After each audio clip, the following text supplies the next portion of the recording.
This is no April Fool's joke to order at 6:34. Mr. Kimball, would you call the roll, please? Surely. Peter Talbot. Here. Jim Jinks. Dina Allard. Here. Patricia Kramer. John Milone. Here. Fiona Pearson. Here. David Belliber. Here. Don Walsh. Here. And Greg Wolf. Here. Please rise and join me in the pledge. I pledge allegiance to the flag of the United States of America and to the republic for which it stands, one nation, under God, indivisible, with liberty and justice for all.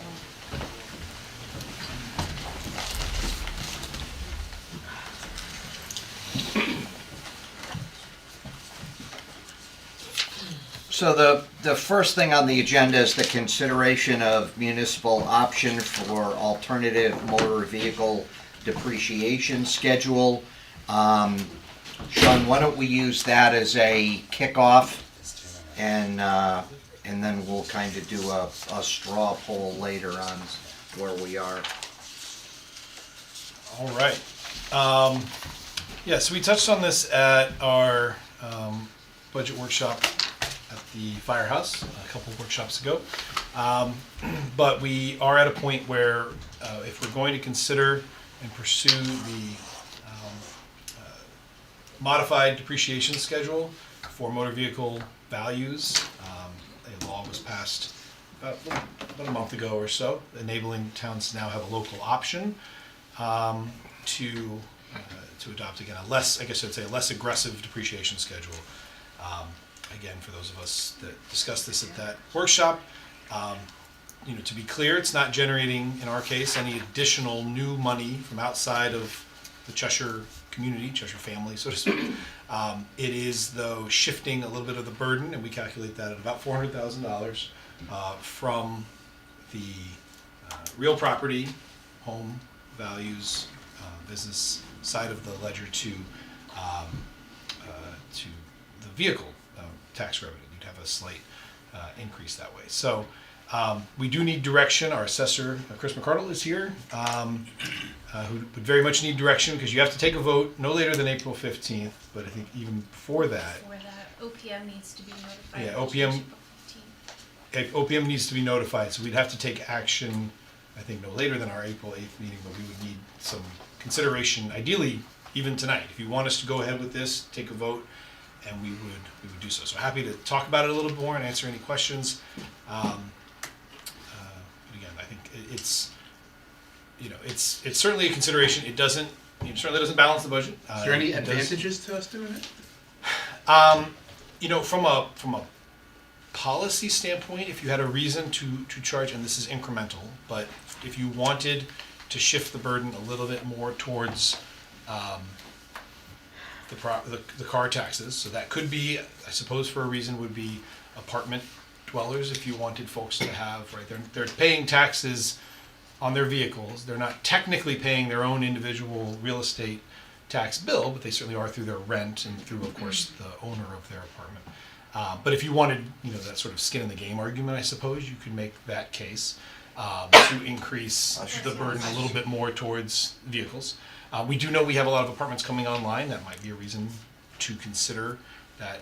So I don't want to overstate this. Though. We're not talking about. But to clarify this, so the burden would shift from the homeowners to the automobile owners, where the automobile might pay a little bit higher tax and the homeowners might pay a little less. Is that? But it's going to still balance out to the same amount. And it's all going to depend on if you're a high-valued homeowner with a lower-valued vehicle or an average-valued vehicle versus a lower-valued homeowner maybe with a higher-valued. I mean, people are going to have individual experiences that are different.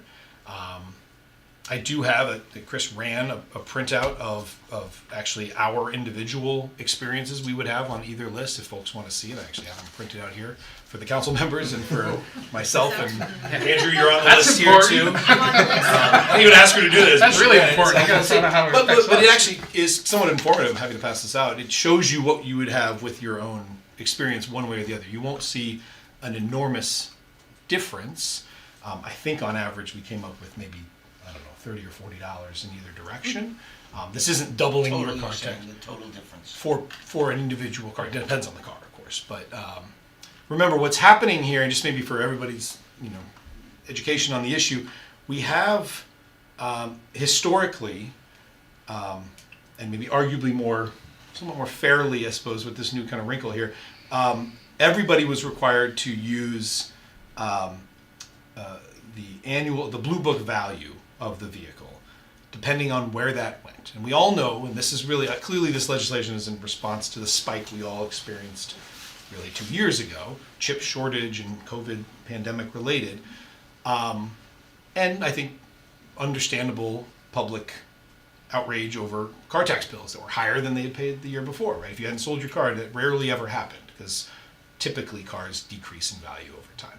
We saw dramatic swings in that a few years ago. So I understand kind of the rationale. The way it's been implemented is a little cumbersome and a little clunky here, because now the solution to that was developed last year was to instead say, nope, we're just going to use the sticker price of the vehicle. That's true for that make and model vehicle. It remains true forever, doesn't change. And then simply apply a depreciation schedule, right? 85%, 80% every year until there's a minimum. I want to say it's 500. 500 is the Dollars. minimum, but that doesn't mean that your 20-year-old vehicle is automatically 500. Correct. So what then happened this year is towns like us experienced, as we saw in our grand list growth, what was holding back our grand list this year was a $27 million decrease in value because of this change. Some of that's just because they were at highs, and now you're taking sticker price and you're depreciating it. So because some towns objected to that, and remember, there's a difference now. There's sort of winners and losers in this whole game with mill rate caps on cars. There are towns that are still above the mill rate cap of 32.46 on cars, as we were 2 years ago.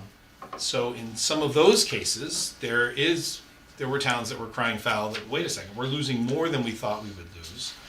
Their mill rate is capped at 32.46, so in some respects, they feel like it is additional revenue, so to speak. And remember, some of those towns, if you're over the cap, are also getting reimbursed by the state for that difference. We lost that when we lowered our mill rate to 27 mils, which we had to do because we had such a dramatic, $1 billion increase to our grand list. So, again, it is complicated and it's hard to explain, I think, as I'm trying my best to do here, but it is, essentially there's sort of winners and losers in that situation. And so now, what they did a couple of weeks ago, about a month ago, was to say, okay, fine, now the towns have a local option to not so aggressively depreciate. You still have to depreciate, can't go back to the old model, but instead of, get my numbers right, 85%, it's now 90% in the first year, and then 5% thereafter, down. So same plan. But if towns want to implement that, they only have a matter of weeks to do so, to recalculate their entire grand list, to run the new numbers through equality, the cost of at least $700, if not a little more. A lot of work on the assessor's office. And then now a new period reopens for Board of Assessment Appeals for folks to now appeal that value. Will it affect Not next the- year's? Not the motor vehicle value. It opens up the Board of Assessment Appeals for real estate. For Real everyone. estate, for everything. That's a big factor as well. So So, in answer to the yes and no. Yes, in that it's still a 5% each year schedule. So if next year was going to be 80%, it would now be 85. 5 Yeah. on that particular vehicle.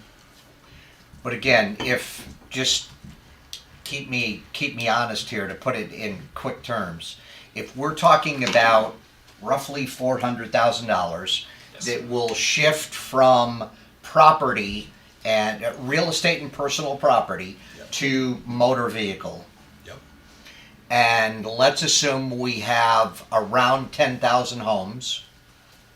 Yep. On average, that's only a difference of $40 per real estate taxpayer. On average.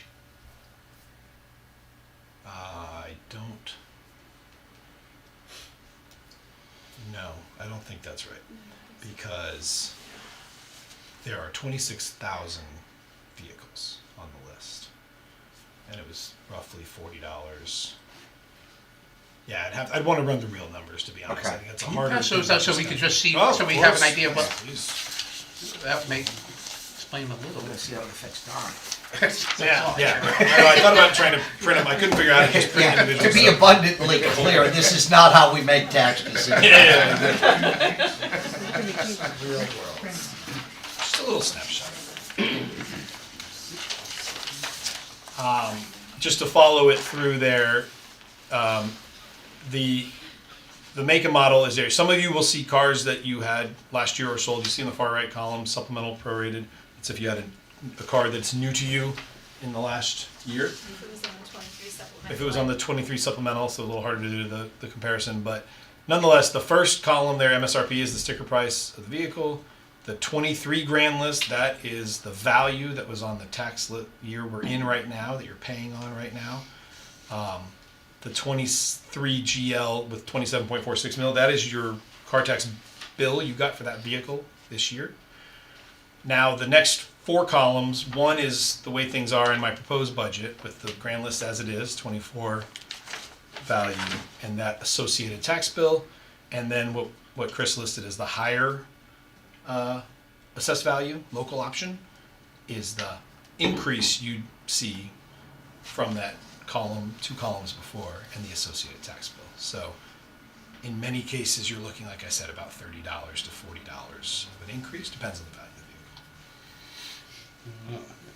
Andrew Thanks, Martelli's Andrew, got for it taking there. care of it. Oh, so it is more than, I don't know, I haven't seen any of it. taking a lion's share for it. Got it in the divorce. It's nice of you to do that for the community. I don't know. Well, I went with the oldest. So anyway, again, it's some of this, like I said, Chris ran this for us just so we could kind of see if you total up everybody's vehicle in this, or maybe on this list in this room, so to speak. John off, sorry. What? I guess Oh. guess John, let John You're not off. there? Oh, John. You probably under Sheila's name, I don't know. Man. Anyway, sorry about that. Well, anyway, you see that at least on this list, the total for everybody's bill this year, $14,700 goes up to $15,900. Again, just another way of looking at that $1,200 difference. You're not doubling our tax bills by any stretch. You're not, but I think part of the reason we want to make sure you've at least had a chance to consider this. We know a number of other towns have. So I don't know if you have an updated number on that, Chris, but a lot of South Windsor adopted it. I think West Hartford did, and a few others that I know recently did. And everyone's in a different situation. Again, like I said before, if your car tax cap, if your mill rate's already above the cap, there are some reasons that you'd want to take advantage of this because you really feel like you're losing more dramatically off of the value, and again, it doesn't really cost you anything because you don't move your mill rate any lower, so you're still getting the tax reimbursement from the state that we no longer get. So again, my personal opinion is obviously coming through. I think this policy is bad policy, and it's picking winners and losers between towns. Ever since they started playing with the mill rate car tax cap, but it is what it is, and it's made certainly for very complicated, as we know from past budgets, estimates of the impact on our taxpayers, which we all want to know when we're passing these budgets, and it's harder to answer that question when there's so many moving variables. But in this case, it does have the effect of increasing our grand list, by an amount. I don't have the amount, but the amount that generates the 400,000 we talked about, because it will increase that portion of the grand list. Thereby, when I say shifting it, $400,000 is about 0.1 mils. So if we're looking at a 31.16 mil increase right now, as my proposed budget suggests, that would become a 31.06 mil. So it's a tenth of a mil. So does this put us, so basically next year we'd be in the position we would be this year? So next year, we're basically delaying that depreciation by 1 year, effectively, because you're giving an extra 5% in the first year. So instead of going straight to 85, we're going to 90, so that next year we'll be in the position that we're in now if we don't change. I would say theoretically that is correct. Rough. Every year they've played with this legislation, so I am not confident it will look like Yeah. this. As you Personal know, opinion. we're never in Every year it's changed. we're never in more danger within our legislatures in session. So, but So, yes, but if I look at it just quickly, it looks like under the plan, without any changes, most people will have a reduction, a slight reduction in their Yes. auto taxes. If we make the change, they will have a slight increase, but Well, I have a decrease.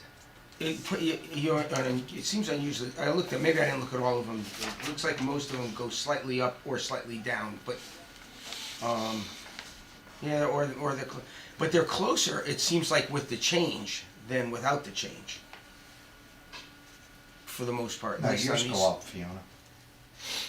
Which would probably make The sense. 107. You're getting closer to that. Oh, I value see. There, I than see. The 91. Yeah, I'm we're looking at the coming 24. I was looking at backwards. Do Yeah. these two numbers. Yeah. And it's, all right, so 82 to 99. Yeah.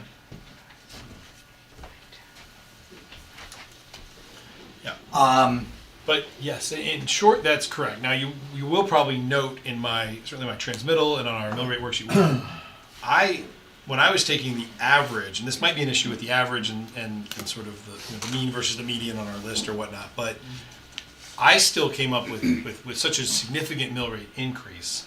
I was coming up with a very slight overall car tax increase for the average, at least as my average numbers show. Again, it might be weighted one way or the other. There's a risk in pulling that. But I agree with you that, at least from this sample, as you would expect, most people are, because we lost 27 million collectively as a town. Oh, you're saying that this doesn't represent what the mill rate might be I at think the end my of deliberations? if I just take what we take as the strict average off the grand list, which is how we've calculated it before, forever. Again, there may be some clustering either above or below the average that's skewing that a little bit, because when I use, and maybe my number in the book is a little more conservative on this, and again, it's not on we're still just talking about motor vehicle, but still, when I run it through the mill rate calculator and use what I have in my transmittal, you may have noticed, obviously with the significant increase in real estate tax for the average taxpayer, but then remember we do a average 2 cars kind of assumption, and that totaled, I think it was $27 in my transmittal of an increase. That's because even with the decrease, that significant of a mill rate increase was still bringing the overall tax bill just very slightly up. But I agree with you, if you take all of these and you look at those numbers, almost everybody is actually down at least $40 or $50. So I'd like to rerun that number just to kind of verify why that's happening with our average, because I don't want it to impart the potential impact. But yes, because we know collectively values on the Cheshire list for the 26,000 vehicles that we have in this town went down by a total of $27 million. Everyone's associated tax bill, no matter what the mill rate ends up being, should be going down unless we went dramatically up higher. You have to be offsetting all of that decrease. So if, say for instance, your automobile taxes go down $100, or go up $100, then you think that the real estate taxes will drop that over? I mean, it's a smaller version of that. That's but the thing. That's what's gonna. It's so all over the place, I'm not sure there's even an Right. average. But remember, Because now you're dealing with what your house is appraised at and what your cars are appraised at. The only advantage I see that this happening is if we had all the apartments filled up, which may Yeah. be next year. And maybe it may be better not to do it, because next year is when more of those apartments will be filled up, and then we'll get a higher rate, right? Yeah, now, some towns are also, they have an option, which I didn't say earlier, to adopt it for next year, right? It's a local option, you It's a can local adopt it option. at any You point could do in it at time. any. I mean, I So like sometimes that it- idea only because I think, You'd have more apartments filled and you're shifting more of the burden or money to people that are using the services but aren't paying the taxes. yeah. Well, not directly. Yeah. Right. Yeah. But it does open up the Board of Appeals for real estate again. So all that is reopened again Yes. if we do that. Is there a cost to that? There's a staffing cost, and then there's a risk Potential reductions. of other people filing appeals. If they miss the deadline, they want to file an appeal now, and potentially in the millions of dollars, that's a risk that technically exists. That is a real risk. Or we do nothing. Or do nothing. Yep, you don't have to. Yep. I want to make sure you had an informed Yeah. option for the decision. I wish it wasn't such a time crunch, but it is foisted upon us. So. Yeah, how many other communities have taken advantage of it already? I wish they published that list. You had an assessor survey, I know, that went around, right? Correct. But I haven't seen that list produced. Plus, people are probably having meetings as Right, we like speak this. right Right. now. So, but Don, I guess what I'm trying to figure out, if we don't do anything, and let's say that we do get more tenants or whatever next year, by the time that comes into it, by next year they'll be at 80% instead of 85% if we just go with what we're at now. Next year the depreciation would be 5% less, right, than it is now, or is it like you start if the new car, so I guess question, so let's say, just let me walk this through. So let's say they have someone new to town comes in and they have a 2021 X, whatever that is, right? And they come in and they say, and that's valued at $30,000. So they come in, and now that for them, this is year one. This is the first year they're on the grand list because they've just Oh, moved no, to town. that doesn't affect the Right, it doesn't, so if it was 2021, you'd say, okay, that's a 5-year-old car. You take the grand list year minus the model year plus 1, and that gives you the age of the vehicle. Right. So it's possible if you were to purchase a brand new 2026 model year, your depreciation could potentially be 85% for 3 years. Because it's grand list year minus model year plus 1. So Right. that first year is up to 1 year, Right. would begin at 85%. Gotcha. So right off the, so when they come in, so they're not, it's not gonna matter to them, it's gonna be what that year is, it's gonna come in, based on the whatever that age is, and then at that point, you're gonna say, okay, if we're on the current schedule, that's let's see, year one's 85, year two's 80, year three's 75. Yeah. So let's say they're at 75. If we went with the new model, potentially they come in at 80 instead of 75, right? So when they come in, so okay, so we're essentially keeping that 5% higher for everybody. For everybody, And regardless. for every future year, right? for So if each it's 90, future year. right? So in Cheshire, that's what I meant. Right. Now it'll be a little different between towns. But If you have a car in Cheshire, you buy a new car in Cheshire. Again, absent those first couple of years, your first drop down will be to 90% instead of to 85. 85, right? For this year and 7 years. That will be true for people buying cars in those years too, Right. Okay. right? Yes. So yeah, so So we're adopting a new schedule of depreciation for the way Cheshire values vehicles. right, and it's gonna be 5% higher if we went with the new. Than towns that didn't adopt it. Right. Any other questions on this? Anything anybody feels like they need additional information on? I guess I guess like, is there a down? I mean, other than reopening, is there other which has its own downside, absolutely. But from a tax standpoint, it doesn't really seem like there's a downside to adopting this for the town. From a tax standpoint, no. I mean, I think the argument in favor is your overall, to the extent people are just comparing mill rates, Right. our overall mill rate will be slightly Lower. lower. Right. By a tenth of a About a point. 10%. Right. Right. Because But we're trying to get back Yeah. to some number. No, But remember, when we calculate the tax impact, which we do on the schedule that we'll probably show later tonight, we're now going to have to kind of adjust that because we still aren't changing the tax levy. Right. We're still raising that amount by taxes. right.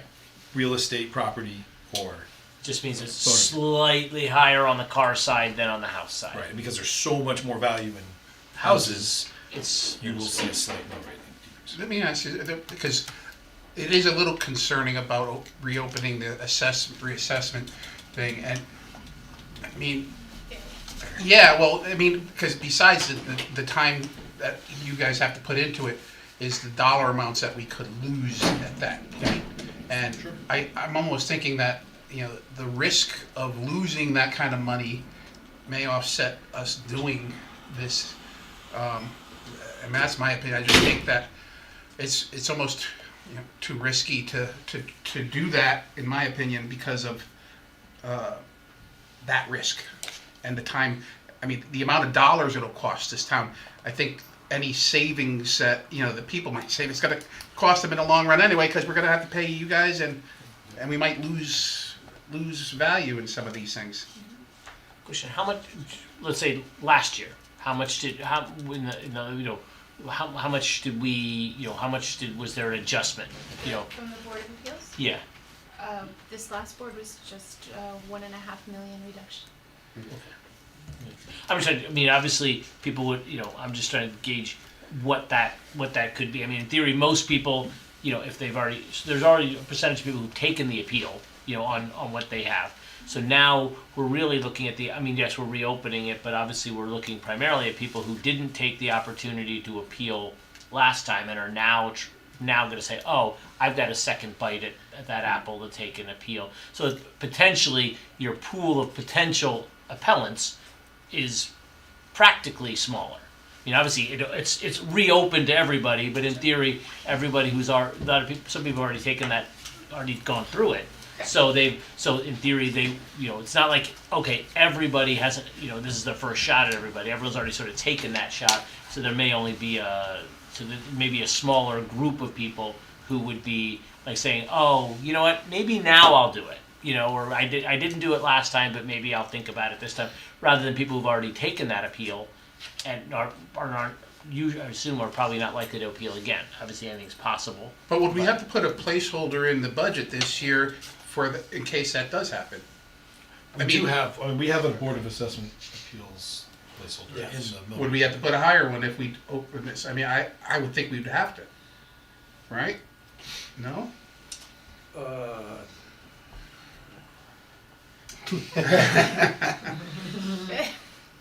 Yeah, I mean, it's all. You don't know. I mean, were there many people who missed the deadline and contact you? Did you get a lot of calls like that after? We had 4 this year. 4, okay. The only other point I would make that Chris made to me earlier today, which is a very good one, is that I would say that the car tax is already the number one complainer to folks working at the desk. Complaint topic. As people all summer long, when they come and pay their car tax. And again, I understand that's also the justification for why the state, I think, tried to take on some version of capping that and reimbursing all the things. Because it is a particularly painful one for folks, and one that people are very vocal, certainly with staff, about. And so, and I think, I mean, you could certainly speak better than I could, but a lot of people in the last year or two came to the counter saying, what in the world is going on? I was promised, I watched the news, and I heard this was going down, or it was being capped and I was going to get relief. But when those values went up underlying it and that didn't happen, people got very upset. So I'm not trying to steer you one way or the other, but if there was a leaning against doing it, I would certainly support that, only because you are now making that problem just a little bit greater, in that the car tax that is already a very sore spot. It's a contentious issue, one that For me, because of the work that's involved, because of opening up the appeals process, because you're shifting money from one pocket to the other pocket, I am absolutely leaning to not doing it. But I'd love to hear And from. the same for all those same reasons. So I'm I concerned think- about the reopening and what we could potentially lose with the opening of reassessments. I mean, million. Dave, do you have a? I look at I lean towards reopening it for the purposes of doing this. I don't think there's going to be as many appeals, and I think the potential. I mean, obviously, it'd be interesting. In the end, we've got to figure out how much revenue are we really going to generate from this, and how it's going to be. But I think that to lose that an extra 5% on those car values over the in the first year, I think is difficult. Are we losing it though? it's sort of in quotes. Yeah, I mean, you're not, Yeah, it's just again, shifting- the it's tax shifting levy. You're shifting it. Yeah. Identical. From real estate to Yeah, I wouldn't call motor it a vehicles. loss. Right. It's just moving it. Yeah, Yeah. yeah, I think it's a loss with having the risk that we're going to take, because we will lose some, because some people will appeal. So, John, where do you feel? I tend to agree with you, Peter. I would prefer not to make this more complicated, and I understand the car tax. Many people pay their car taxes personally, It's not, Yeah. not everyone has a car loan, et cetera, or more, or a lease that they pay the taxes through. So they feel it much more individually. I can understand that. Yeah. Whereas many people, not that there's a different burden, but people pay their taxes, their home Through taxes through their escrow, mortgage. yeah. so That's their mortgage mortgage. escrow. So, I think there'll be more people who would feel personally kind of better about a little less tax impact. And since it's gonna be 6.5 days, I like just take some pain away from as many people as possible on that small basis. So, Greg? I vote for no. Yeah, I'm with you. I feel like it's not quite worth the risk since it's just a Right. shift from one to the other. If it was 50-50, I'd wait until. Yeah, no, until that's fine. The two, but I think the direction to, Chris and to Sean is that, Leave it the way it is. there's, at least for right now, there's not an appetite to move forward or shift it to next year. Or is it worth, if you say, can we put in a placeholder that says we'll look at it next year, or do you have to commit to doing it next year? It's a local option. You can vote on it for the 25 grand list. I think any time between now and April of next year, hopefully sooner than that. Sooner than that. Yeah, over the summer, I I'll suppose you confirm the could. date, but ideally it would be over the summer, so when That's the right, you wanna 25 know it for the October 1st Right, for 25 the grand 25. list, so you could take it up over the summer and we can see how things look at that time. Alright, so my recommendation is that we kind of leave it hanging out there and say we're not gonna do it for this year, but we'll keep our option open for next year. Can I just can I just have a quick question? Yeah. So so in the first year though, wouldn't the car, or maybe it's because before it gets to the depreciation level, but I guess the question is, after this tax year, right, someone's gonna be at 85%, or they're gonna be at 75%, or whatever the percentage is of the car. If we adopted the local, wouldn't everyone then next year, would that shift them back up 5%? Yep. Okay. Exactly, yeah, same situation. Yep, okay. So in theory, their car taxes would go up marginally by going from 80 back up to 85% if we adopted that next year. Yeah, they'd go up 5%. Right. so Peter, you wanna prepare that for a vote at April 8th, or do you wanna just get it out of the way? I don't think I don't you have to think vote we to need go to the other do way. anything if we're not doing it for this fiscal year. We don't have to do anything, and we'll leave our option open. And the state may And change just- everything anyway. Prior to October, we'll we'll make a decision on whether we're gonna do it for the following fiscal year. Is that good then for you, Sean and Jim and Chris? Amazing, thank you so much. Highly confident. I wouldn't say it's highly. St. Alright, Andrew, so a let's, couple hundred I'm so excited. Oh my god, this is I'm leaving my world behind. Chris, Thank you. Thank you, Chris. let's stick with the agenda and go down the line then and, touch on CNR and revenues. If you wanna walk us through that, Jim and Sean. Do you wanna join? Sure. Is Tricia coming, do we think, tonight? Probably not, okay. If she does, we'll move Yep. Jim out, but yeah, so tonight is really, I think focused on, some of the bigger ticket items.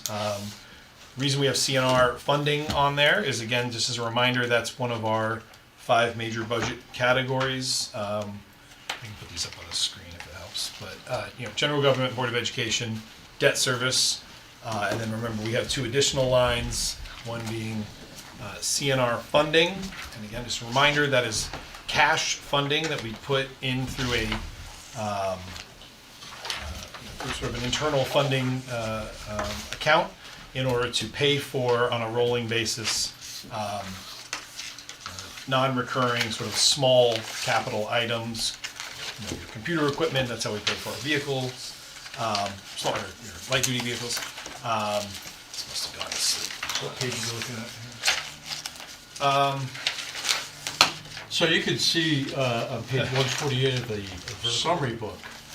If you brought your magnifying glass. to our other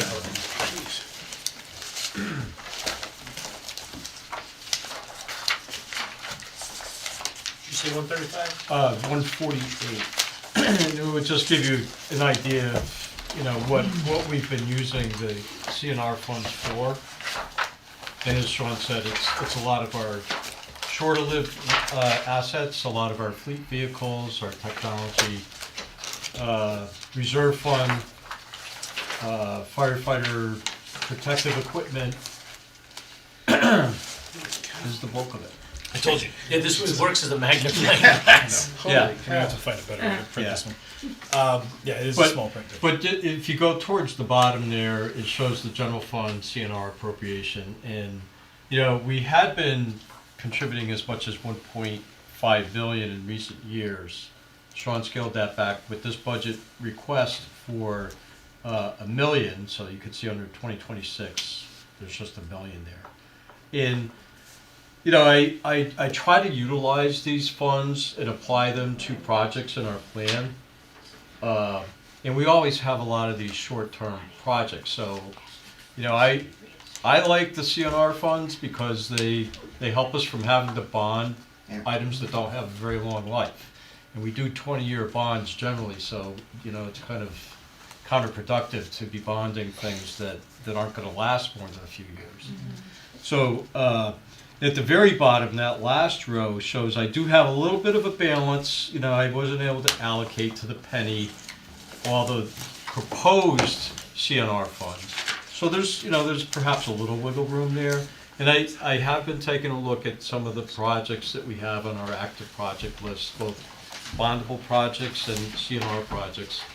I could tell you there is about 100,000 right off the get-go in one of our Board of Assessment, the Grand List reval.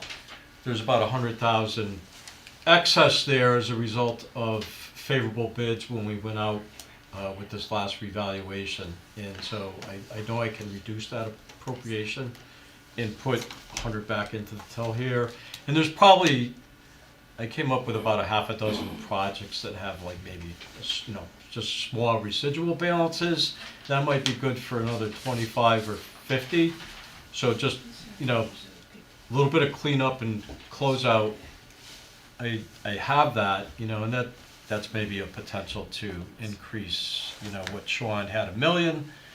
Maybe you could drop that back a little bit more, knowing we might have a little bit more money, and I wasn't able to allocate, every last penny of it. So, maybe you could go as high as $250,000 and really be at the same place.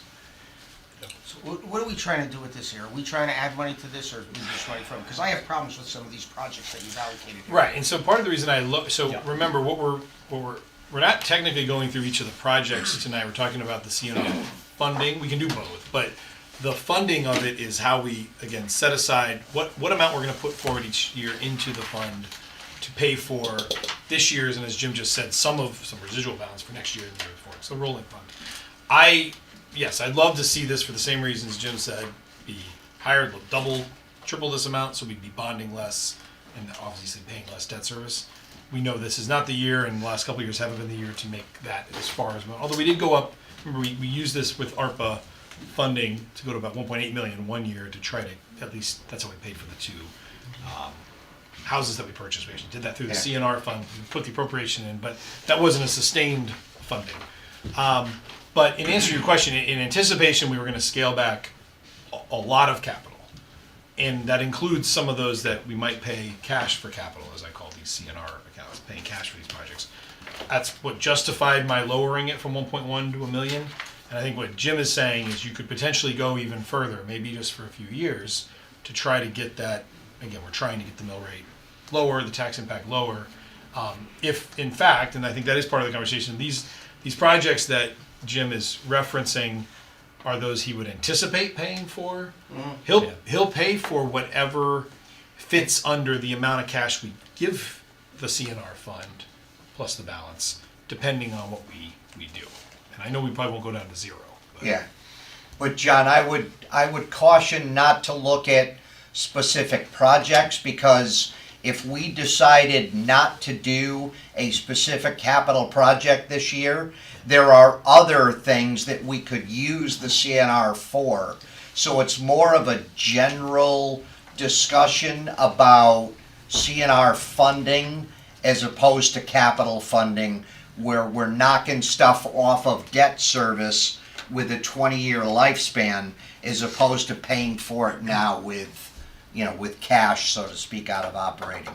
No, So- I understand, but the nature of the projects give me an idea of the things that, the type of things we might be spending this money on, and not that we couldn't, I agree, I understand the long-term value in having more money here and not putting it into debt.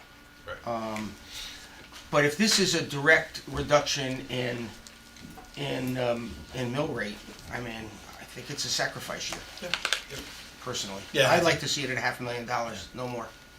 Throwing it right out. And that's why I think Jim had it as, would you, 750,000? You said another 250? Kind of what I was. So yeah, or so- I was- So I'm just Between there, throwing it out, I mean, I mean, obviously, it'd be nice if we could pay for everything with cash, right? Right. But it's Right. Yeah. not realistic at all. Right. See if it works. I kind of agree with John. I think we have a lot to cut here, and I mean, I think I'd like to see that at $500,000.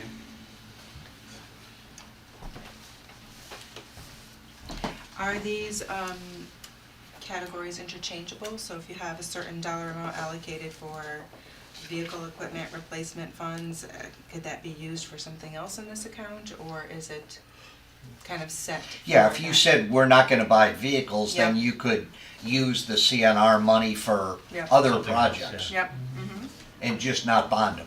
yeah. We just have to be careful, I guess, with some things, that if we don't do things this year, it may take us several years to catch up on some things, correct? Yeah, and then the other cars, hard part vehicles is and things like that, yeah. Yeah, I mean, not unlike anything else. Every year, but I mean, I totally agree, and that's why I was, recommending at least some reduction, and happy to go a little further. Always a little harder to build that back up to a number you want to be at, and so we just have to be cognizant of that in future years. But because there are certain purchases, you don't want this to ever go down to zero and kind of stop the CNR funding, Right. because we buy, bulk purchase, servers and laptops and vehicles, and again, if we're bonding those at 20 years and they're living for 5 to 10 years, Yeah. you're still paying for a laptop you've discarded, 12, 13, 14 years after you bought it. That feels a little wasteful, so.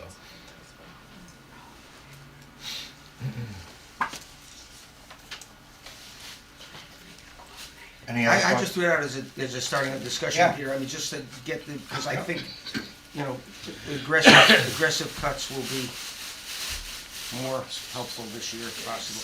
And I understand the downside, long term, but Yeah, I know. I agree with you. Does that amount seem reasonable? I agree that I think aggressive cuts are probably gonna be needed, and, Right. if you gotta pick and choose, this is probably one of the less invasive. Well, and especially if we're talking about doing less capital projects this year anyway, then you're probably not gonna need as much of the CNR. Hey, Jim. So something to keep in mind too, Yep. when we do get more intimate with the capital budget piece of this. Yeah. Which maybe after we adopt the operating budget, but in anticipation of taking a good look at what we're approving in not only the first year, but even all the out years as well. Yes. Okay. Anything else on CNR then? We'll go to revenues.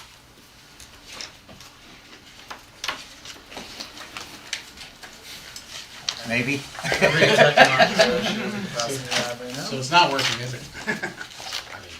It's my desktop, there's nothing else. What about, can you do Bluetooth or That's what he's trying to do now. mirror, screen mirror? That's what this is.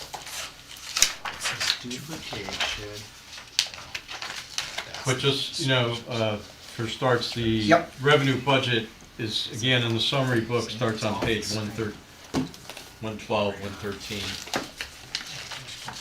And is doing about 10 pages or so. I'm talking about, we had trouble the other day. And it won't work, because that cord's missing for HDMI. That's all right. All right, I'll move it up here. It'll just be a lot harder to update it. 112, 113 is where really the detail, the revenues start. You're on the, In the summary book, yeah, the bigger book. The, Still the vertical look, yeah, the vertical, the other one. 113, oh, it's the Yes. summer book. but it's printed horizontally, so. It takes the screws up. It's the vertical book, but it's a horizontal page, yeah, figure that one out, John. Doesn't take much.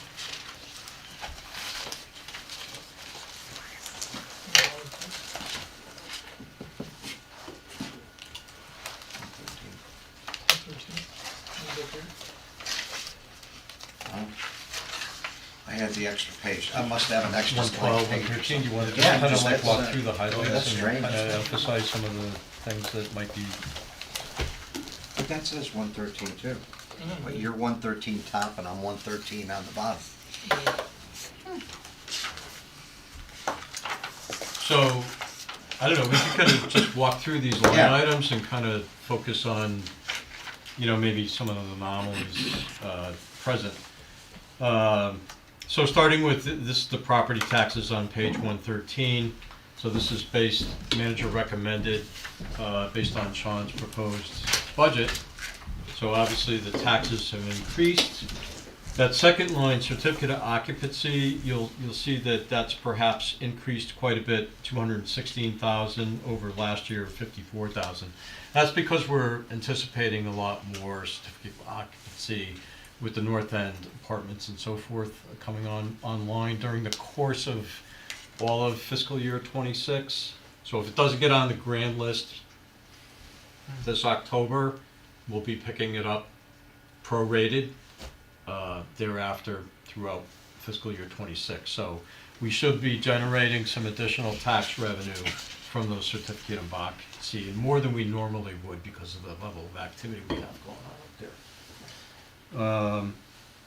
Supplemental motor vehicle, same thing. I mean, it was an increase. That's just, again, mostly a function of Sean's proposed mill rate. Obviously, all these tax numbers will hopefully go down as we're adjusting some of the revenue and expenditure numbers. How about the fact that we'll have more cars? I mean, if we're having more residents, won't we have more cars? Is that represented here too? Yeah, I think, Chris and I tried to kind of project out in both, the current tax levy and the motor vehicle supplement, what that might be, considering historical averages, collection rates. Yeah, we do kind of take a look at that. In that regard, the motor vehicles, I think, have been pretty robust valuation-wise. They have been growing.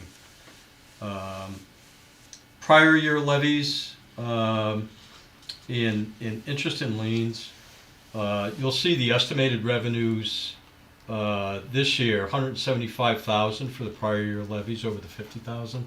I will say Anne Marie's been doing a great job trying to get some of the old in oddball accounts that have been just sitting.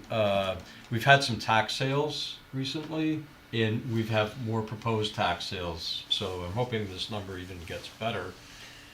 But these were parcels that have been uncollected for a long period of time. And I don't know if you recall some of the details, but corner lots that just have been on the books for a long time without any serious collection efforts. So she's been stepping that up. Why was 24 so low and 25 jumped to 175? Yeah, so in '24 we were still getting hit with the 2018 grand list settlements, and so a lot of them were hitting what little revenues we did collect. A lot of them were being offset with debits because we had to perhaps settle and refund some of those tax revenues. So, are we anticipating that to stay more towards the 175 or more towards the 3?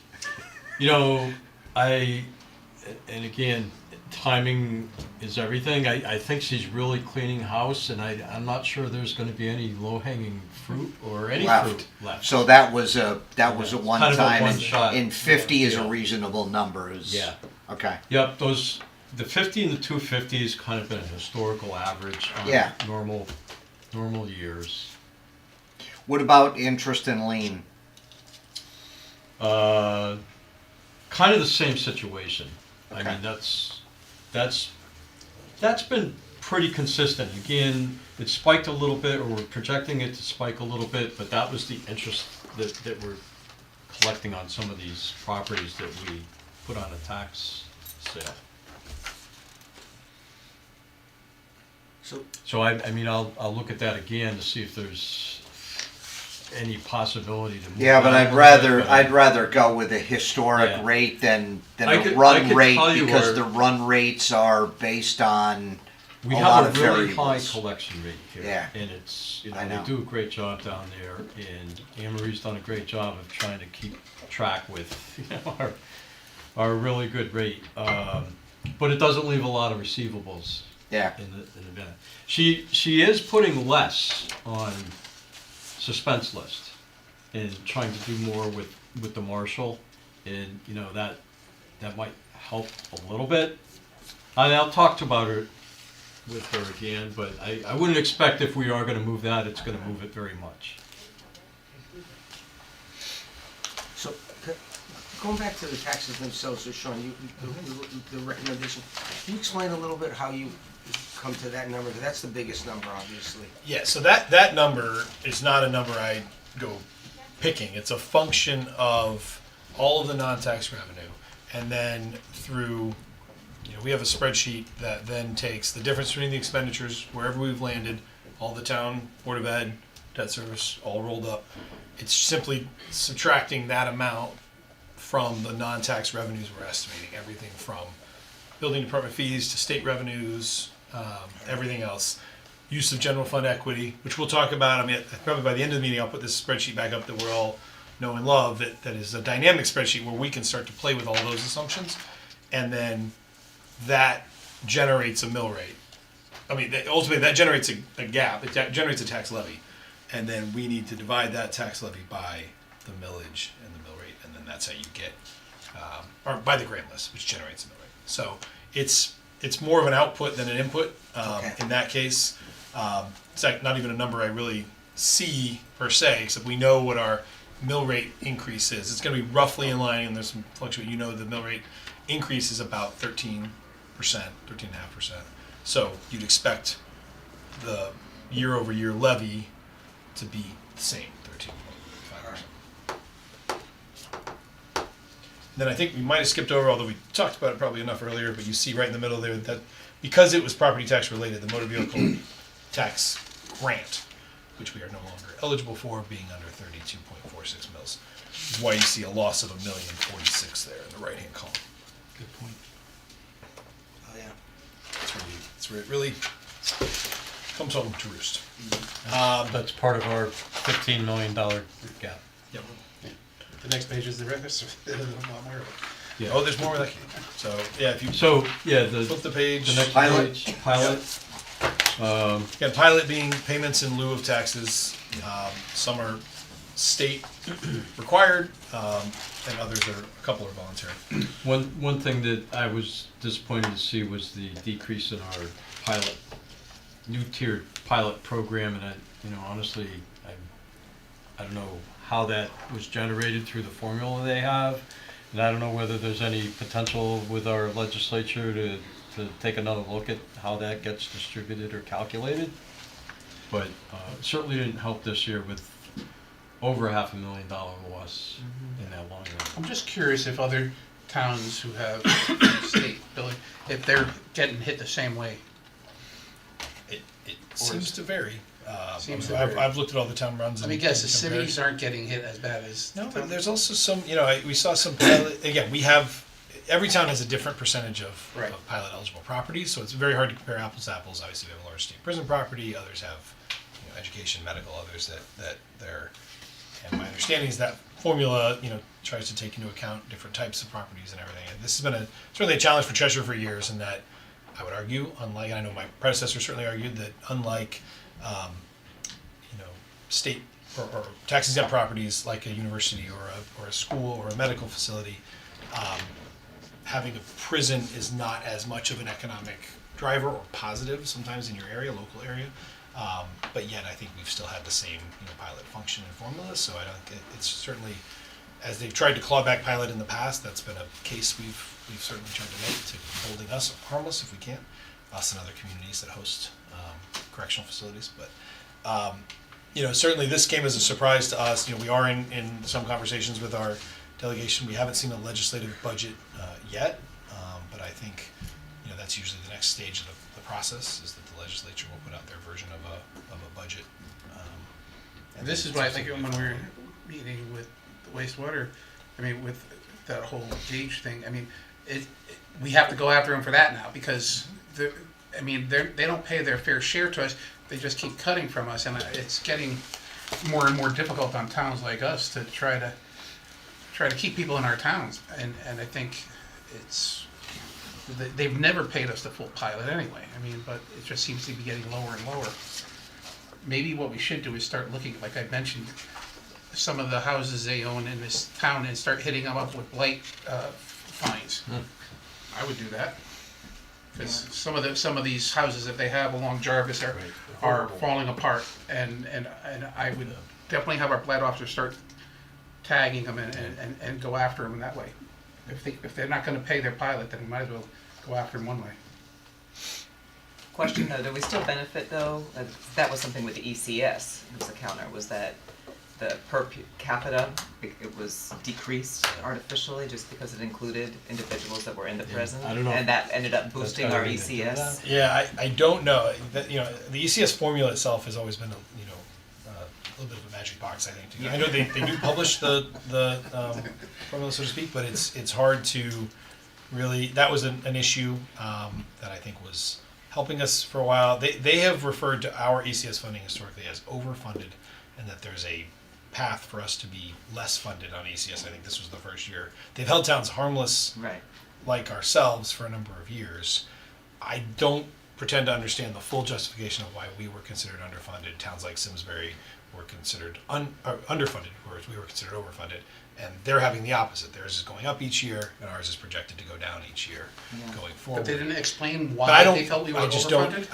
It's formulaic, but I don't think I understand exactly whether it's well factors, Well, that's what I was population wondering, factors, if it what's was that per happening. capita, because that would be a difference with Simsbury. So Correct. ours was artificial, because that was the issue with a lot of the Right. municipalities that had prisons, was Right. it was like a perceived Yeah, you were getting benefit with larger. like, we Yep, will yep. we'll give you a lower per capita, so that Right, way you right. could be Without eligible for more services. funds in your Right. schools. Right, So without it the artificially education burden. lowered our Yep. per capita, I because it think that's included the everyone in the case, prison, yeah. versus where the communities are, those Right. individuals came from. Well, because they took away us allowing them to be part of our population. That's Don't my know, that's what he, understanding. not Yeah. sure. I've never seen it kind of in Supposedly. writing, but Maybe. I understand. Yeah, I mean, I know it was controversial for a number of Yeah. years, it was so We orange testified a and- few times on that. Again, we testified against it because we were trying to protect our own revenue stream, but I believe it did finally pass. I just don't know how it's factored how it gets into factored in there. the But I know the formula. recent legislation that I was asking folks to submit testimony for would at least increase the base grant, so the base grant that all municipalities receive. Yep. Um, So we'll get to ECS in just a little bit actually coming up, but that is, those are our two big hits, the almost 600,000 from pilot. And now remember, that was dramatically increased a couple of years ago. The reason we call it new tiered pilot is we partnered with a number of other communities, including New Haven, kind of drove the ship on this, that there was a new tiered system of pilot that did pass, that we did benefit from, but we now see this sort of undoing here, and I still don't really fully understand exactly why. But I'm hopeful, cautiously optimistic that the final budget will be, will hold us harmless in this area and the area of ECS. Love to get some more, I don't know, we'll get certainty, but some more indications of that, because that will be an assumption that ultimately, the council will have to decide, do we make some sort of assumption on that before we know for sure? because it will be before there's a passed budget. But as we've done in the past, sometimes we make assumptions based on the proposed legislative budget. If the indication of the tea leaves are that will probably pass or the governor would support that, then we can make those revenue assumptions and support the mill rate reduction that's associated. But we'll obviously have to get more comfort with that in a very short amount of time. Okay. The only other thing I wanted to mention on the pilot is the telecom property tax. Sean budgeted it at 175. That's one that tends to fluctuate a lot. They have a pretty aggressive depreciation schedule, That's what I was gonna ask. but, Is that where this year we are getting. What is that exactly? That's where they have antennas on our property, or? That's just the lines and Lines. everything else, the poles, there's- all that I stuff. think it's just SNET and AT&T are the two big ones on that. Frontier. Frontier, I'm sorry. What's that AT&T property?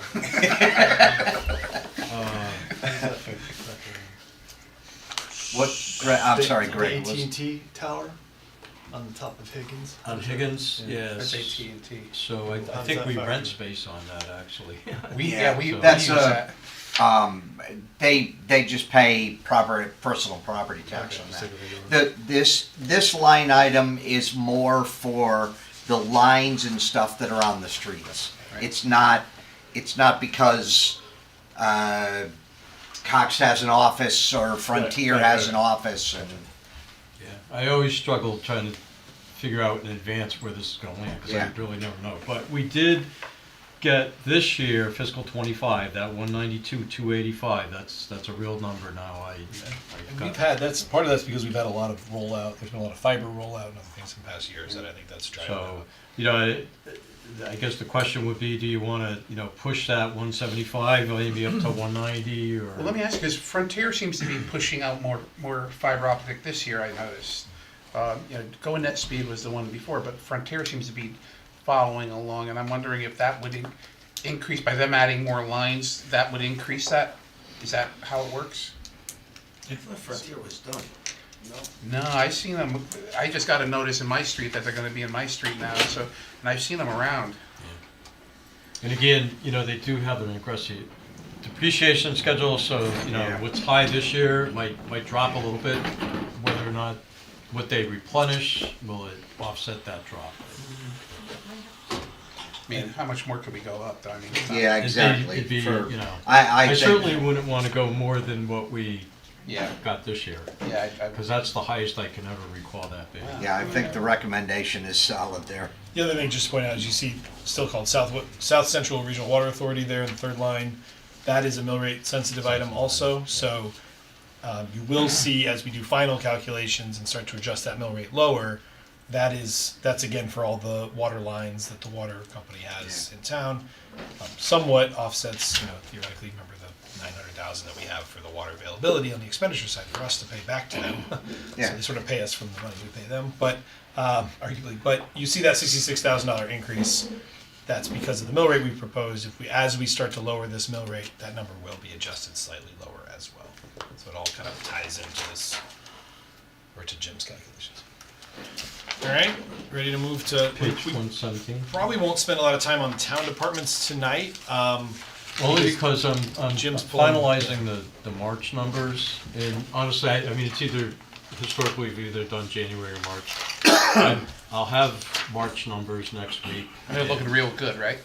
Yeah. I mean, well, Triple, honestly, quadruple, the stuff building like that. department's been stealing the show for the last couple of years. and- Yeah, but we can't keep, True. we can't keep counting on permit revenue. But I could tell you that, they've already far exceeded the $1.4 million appropriation this year. We're projecting 2 million, so I think they're well on their way to at least hitting that. Sean scaled it back to 1.1 million. I don't know if there might be some wiggle room there. I mean, we still have a lot going on in this town, not just the North End development, but there's other projects in the pipeline as well, so. Yeah, just for comparison's sake, though, I'd say certainly when I started here 7 years ago, that was a budget line. We budgeted about $600,000 or $700,000 a Yeah. year.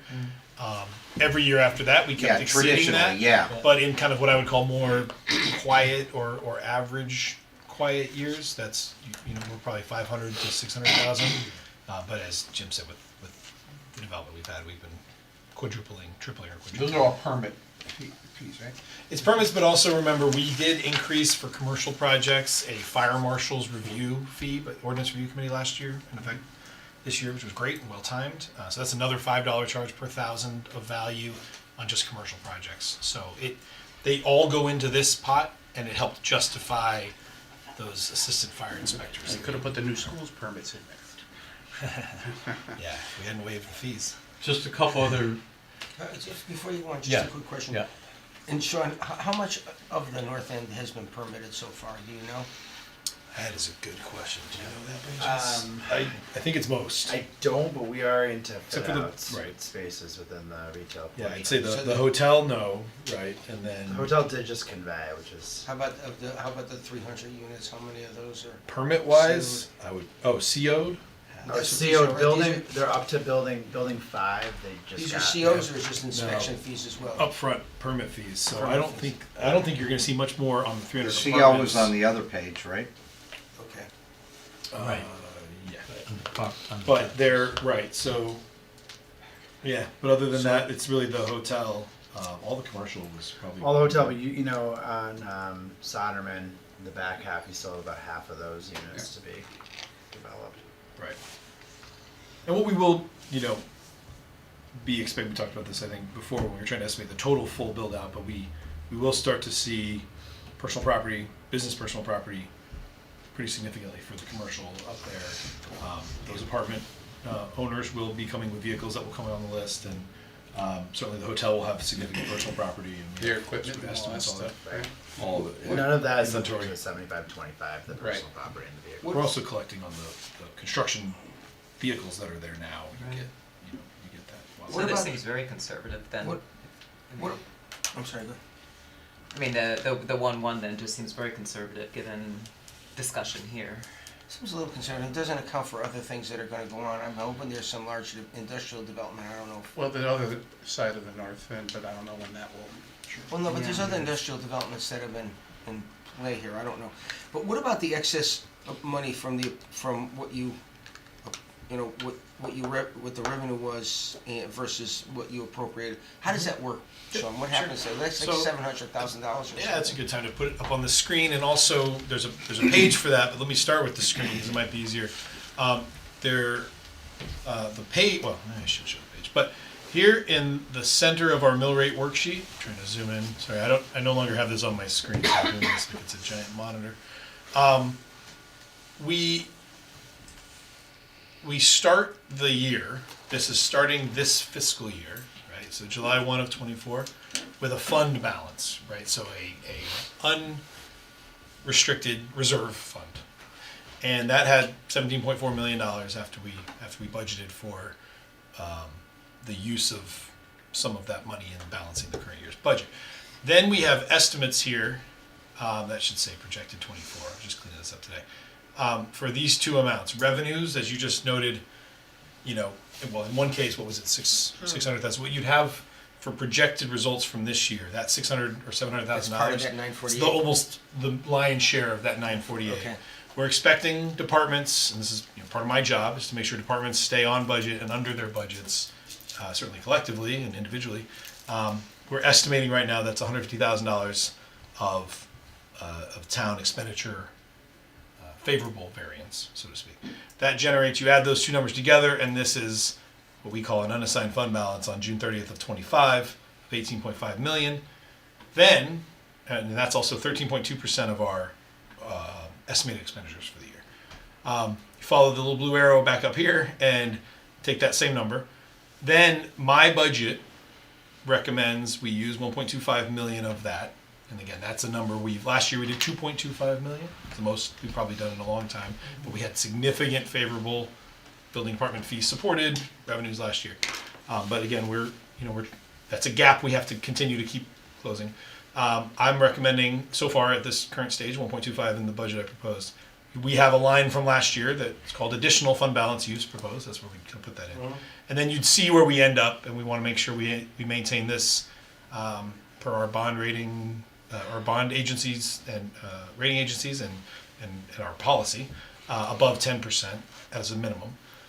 The hesitation of going too much further or taking all of that additional, say $2 or $3 million that would bring us to that is, that all becomes a gap you've got to fill the next year, right? And so we've always resisted that. Plus, I would say in both of the write-ups we had from our AAA awards, which I did, news from the last meeting, we did receive the S&P AAA bond rating.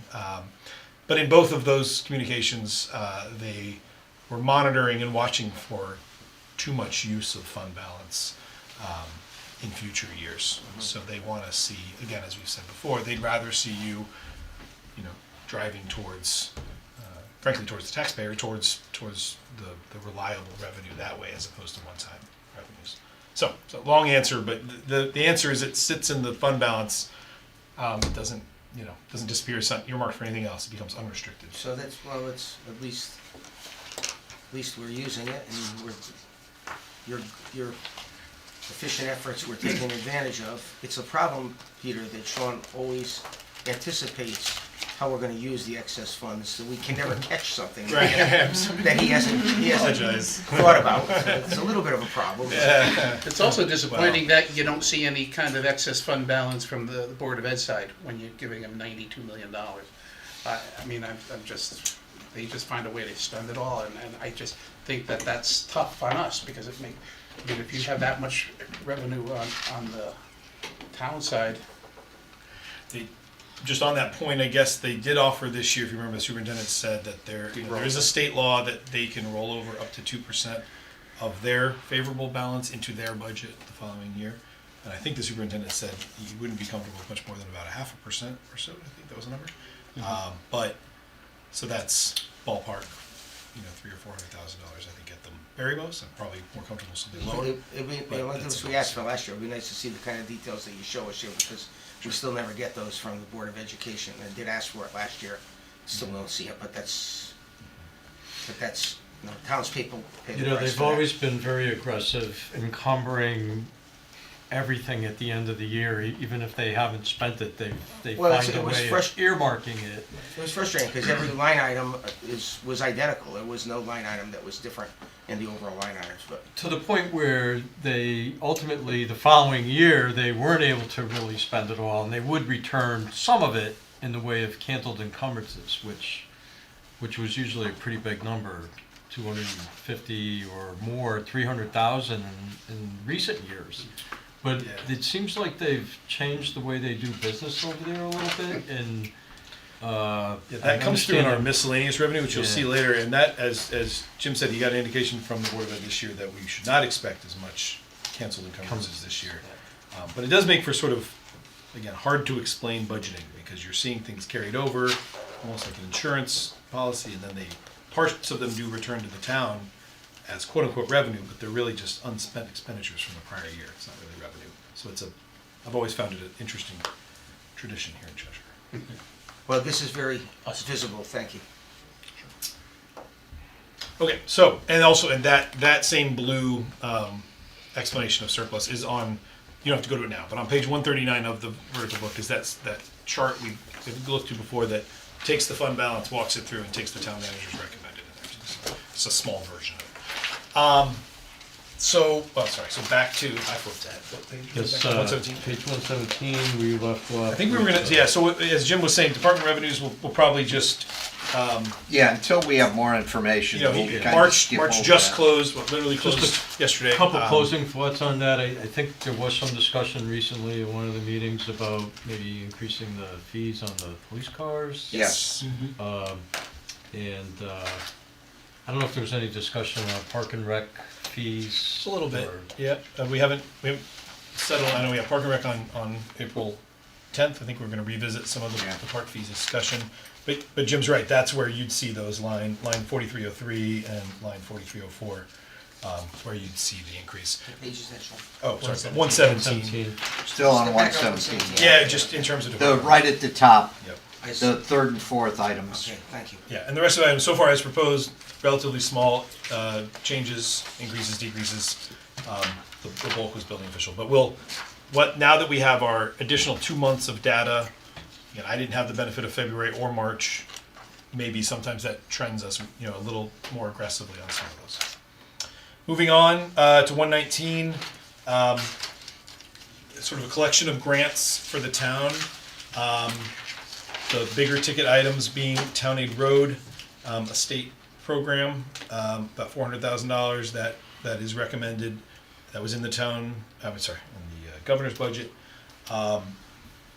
The same with the municipal revenue sharing bonded distribution funds. Some of these will start to sound very similar to each other. Right. Those are very similar. They both require us to spend money on roads, and we have to document that. That one in LOSIP, right? Yeah. Not the other one, I don't think. But then, right in the middle there, line 4417, I know it's a little hard, small print here, but where it says MRSA, municipal revenue sharing account, which again, sounds like the line above it, but that's what they're said in the state I budget. have an Excel spreadsheet. Yeah, I actually have it open here. Remember, this is just the one that, we talked about really over the last 3 years. I have a very simple spreadsheet up here, but this came out of, I like the question mark, that's great. Thanks, Joe. In 2023, we had heard a little bit about this in the adopted budget. This is now dating back, right, three budget cycles ago. But we were, there was this law that basically, if there's unspent funds from this, from a portion of the sales tax that was increased that year, that once the state obligations were all met, it would be divided up on some sort of calculated proportionate basis and distributed to the towns. It's not a number you see in the governor's budget. It doesn't come through in what they call the town runs for each town, right? That show how much you're getting. And yet that fall we received a check or a wire for $476,000, which was great news. It supported that year. You recall we've had a couple of record surplus years. It's been building department revenues, but it's also been things like this. So $500,000 or almost $600,000 that year. As we sat, around this table the following budget year and tried to plan, we said we did get this money, but we were advised, and we've talked to CCM and folks there, and they said, really, you can't count on it. We don't know if it'll happen again. It might be a one-time deal. So maybe don't budget. So you'll see there in the left-hand column, for fiscal 24, we did not budget anything for this new account. And then a wire came in October of that year for $726,000. It's great. Supported the surplus. That's wonderful. So then we said, Oh, let's fool me predict for it. twice. Yeah, let's plan for it. Well, we sat around this table, just 12 months ago, and we said we got to assume As soon as you something. count on it, they take Right. it away. Let's assume $500,000 and help support the mill rates with the budget. And as I've said before, we got a little lovely email from Martin Heft in You October will of get last year, zero. and said this year it was like 2 sentences. This year there is no remaining funds, nothing. So thank you. And so here we sit now, and again, we pointed out only because we have to make a lot of big ticket assumptions in this budget. It is hard to say. Obviously, conservatively, you would again budget. You go back to budgeting zero, I suppose. I wish I had more predictive ability as to why or when. I mean, I can make some assumptions that if it's sales tax revenue, it's got to be a little economy driven. I would think a little bit, although it doesn't really explain why we didn't get anything last year, at least. Keep it as zero. But yeah, that's where it is. So it's a lever we can consider down the line. Maybe we budget, $100,000 or $200,000 if we want to try to play something in there, or if we want to just stick with what I recommended, it would just be zero. I don't understand why we could budget anything if they told you there's nothing, Sean. What would it happen? Well, it was nothing that year, so it would be if they had if the sales tax this next year. Okay, it's just a 1 year generated- they're saying, okay. Right. So in the year, then they look at the receipts and they take that share that's designated for municipal revenue sharing, and they decide, and then they pay a number of their own obligations, and if there's anything left over, they would distribute to the towns. It's just the way the statute is. Yeah, given what's going in Hartford, So- I don't think we expect anything. All right, so that's that line on page 119, right in the middle, where you see we budgeted 500 and received 0. So just to be clear, my budget recommends 0, at least as of now. LOSIP is another capital improvement state grant. stabilization grant is long gone at this point. Yeah, that, Um, that can be eliminated. yeah. That was all Yeah. transferred into the supplemental revenue sharing, which is the last line Right, there. we so changed I- the name I of really that should just take that account. right out We of here. probably could get rid of the ARPA too. Yeah, well, you'll have to keep it because you'll Other have than one. the history. Yeah, you'll Oh, have the yeah, actuals for next year. history, yeah. You'll just have to keep the actuals. But yeah, that's one we knew was coming. But we did use 1.3 million of ARPA to balance the fiscal 25 budget, and obviously that is zero too. So that's another loss we've talked about before. And last, if you want me to just kind of keep going, miscellaneous. This is where investment income comes from, our largest item. We've increased that number again, $150,000. Tomorrow we sell. We'll get great news. Yeah, well, yeah. We also come obligated to repay, some $60 million tomorrow as we issue our bonds. The advantage of that is you do get a significant influx of cash, and with interest rates being what they are, that cash comes in and is, layered and laddered CDs. And So other we've things that- factored all that in.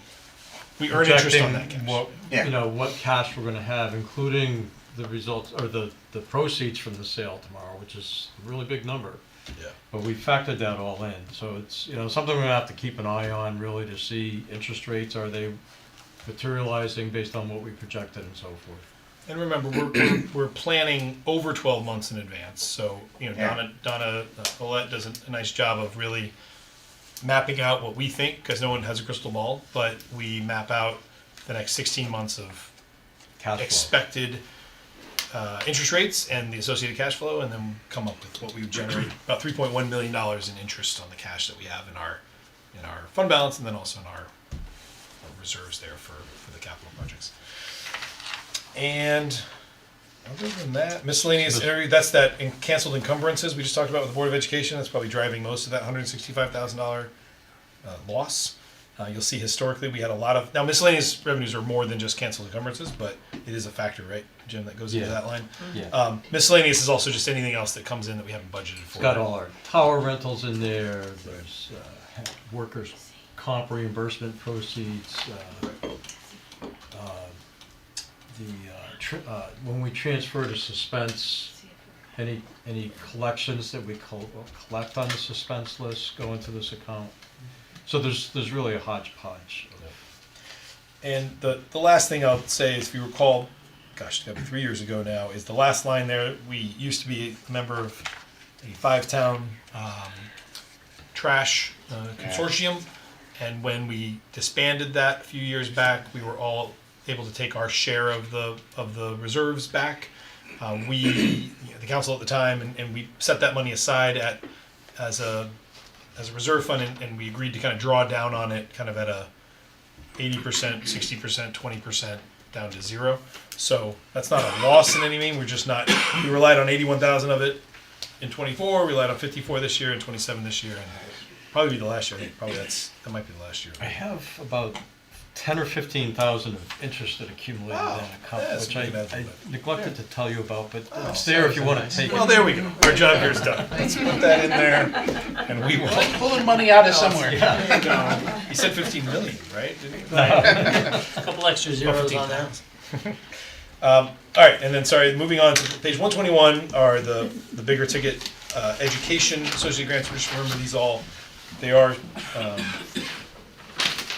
almost all state grant funded, but they all come into the general fund, right? And so they support.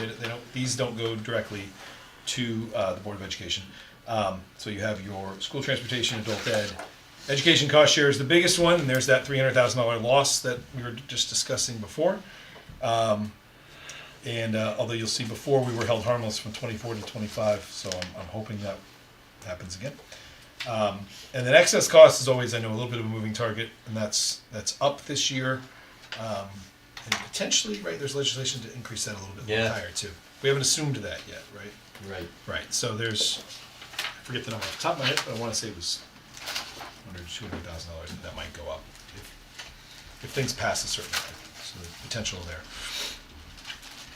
And that is all for that page. And then just a few smaller miscellaneous education, this is where their tuition comes in, and the birth to 3 services. The rentals and miscellaneous, I have a question about that. Is that, what is, I mean, it's only $10,000? I mean, is that when they rent out, like, somebody's Facilities. renting out the facility? It's only $10,000?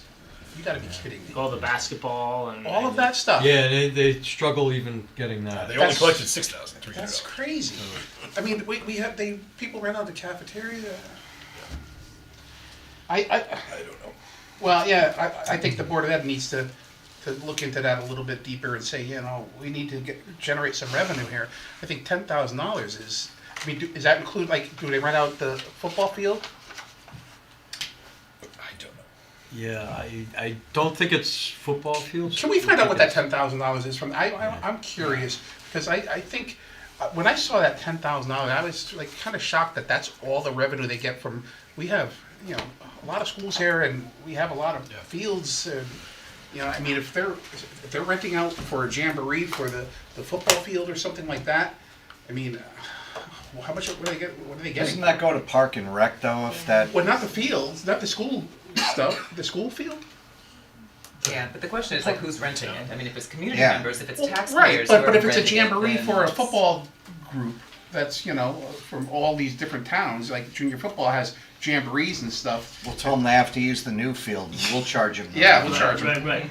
But I think this, I'm just surprised that it's. Yeah, I truly don't know, and we can certainly ask them. I mean, does that and seem low to you? I mean, They're coming to our next, well, they're coming on April 8th. Yeah. So we'll give Jeff and Vin a heads up to try to bring us a little more information. And then the last item there is general fund equity. Again, it's back to the chart that I had up before. I can pull it again. But that's the use of general fund reserves to balance the budget. You'll see in 24 we used 2 million. 25 we used 2.25 million. And then this year I'm recommending lowering that by $1 million. Given where our fund balance is, and again, remember, as a percent of a budget, it's also a growing budget, so the percent does kind of naturally come down if you don't increase your reserves, because the underlying budget's increasing, so we're trying to maintain that at a healthy level. But that's another one of those levers that we can have some conversations about how we get, we can do that tonight, even how we get further over the next couple of years till some of the other revenues are coming in from the north end. There might be a policy justification for using a little bit more reserves. But What would you be can't really go comfortable crazy. with? Yeah, that's a great question. I don't know. I think we could well, you know what? I wouldn't want to answer that just yet until we see where the Department of Revenues come in. If those are looking particularly strong, that's when we were able to bump that up. With so I don't think I'd go higher than $2 million again, personally. But if we have significant, last time not only did we have the building department revenue, we had those other unanticipated funds that kept coming through, like the $726,000 that you could kind of use to justify that bridge. But I worry that we're leaving it on just one or two department, being really strong. So. I mean, I know that was the maybe two. argument, Yeah. 2024 before we came Right. on board, and last year that was our argument, was that we knew that we had this property coming online in the north end, and so Right. it was gonna be a tough, and the school's coming, so it was gonna be a tough couple of years, which Right. was why we went up to Yep. 2 million and 225. And again, with the trade-off of knowing that that's gonna leave a gap in the following year. Yeah, Right. the dreaded cliff. So, So would that be, before we dive into our favorite Excel toy that Sean puts together every year, it's probably appropriate to get a general sense of where this council is with where we want to end up at the end of April for an ultimate vote. So if using Sean's projected mill rate as a starting point and understanding that a 0 mill rate is not an option. What is a reasonable number that you individually are comfortable with us getting to, and we can either do it by mill rate or by what am I thinking of? The Tax percentage? tax increase, the average tax increase, or tax increase to the average taxpayer. And I don't care which way we go. It's probably easier to. What's that? What's the page that has the average tax? Yeah, so if you go to my Right now it's transmittal, 11, page, 1129. early on, page 4. Page 4 shows my sort of table, and just to kind of quickly walk people through it, it is also up on the screen in a different version, but it's the same data. So page 4, or at least numerical page 4. The average residential property on our grand list is $425,000 of full value. That is remember we assess properties at 70% of full value, so that's $297,712. To come up with the taxes, you simply take $297,712 divided by 1,000, so you get 297.712, and you multiply that by the mill rate. And so times 27.46 generates a tax bill currently of $8,175. And then at the proposed mill rate of 31.16, you, on just the house, that is now a property tax bill of $9,277. This is the piece I talked about earlier. You'll see the average vehicle value for one vehicle is full value $19,214, which is assessed at $12,751.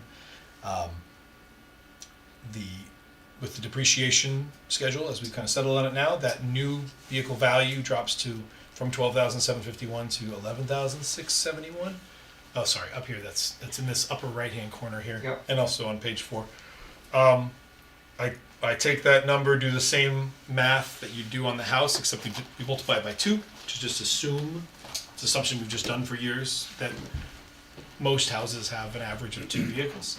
And so in that unique case, the taxes, as I was just saying before, go actually up from $700 to $727.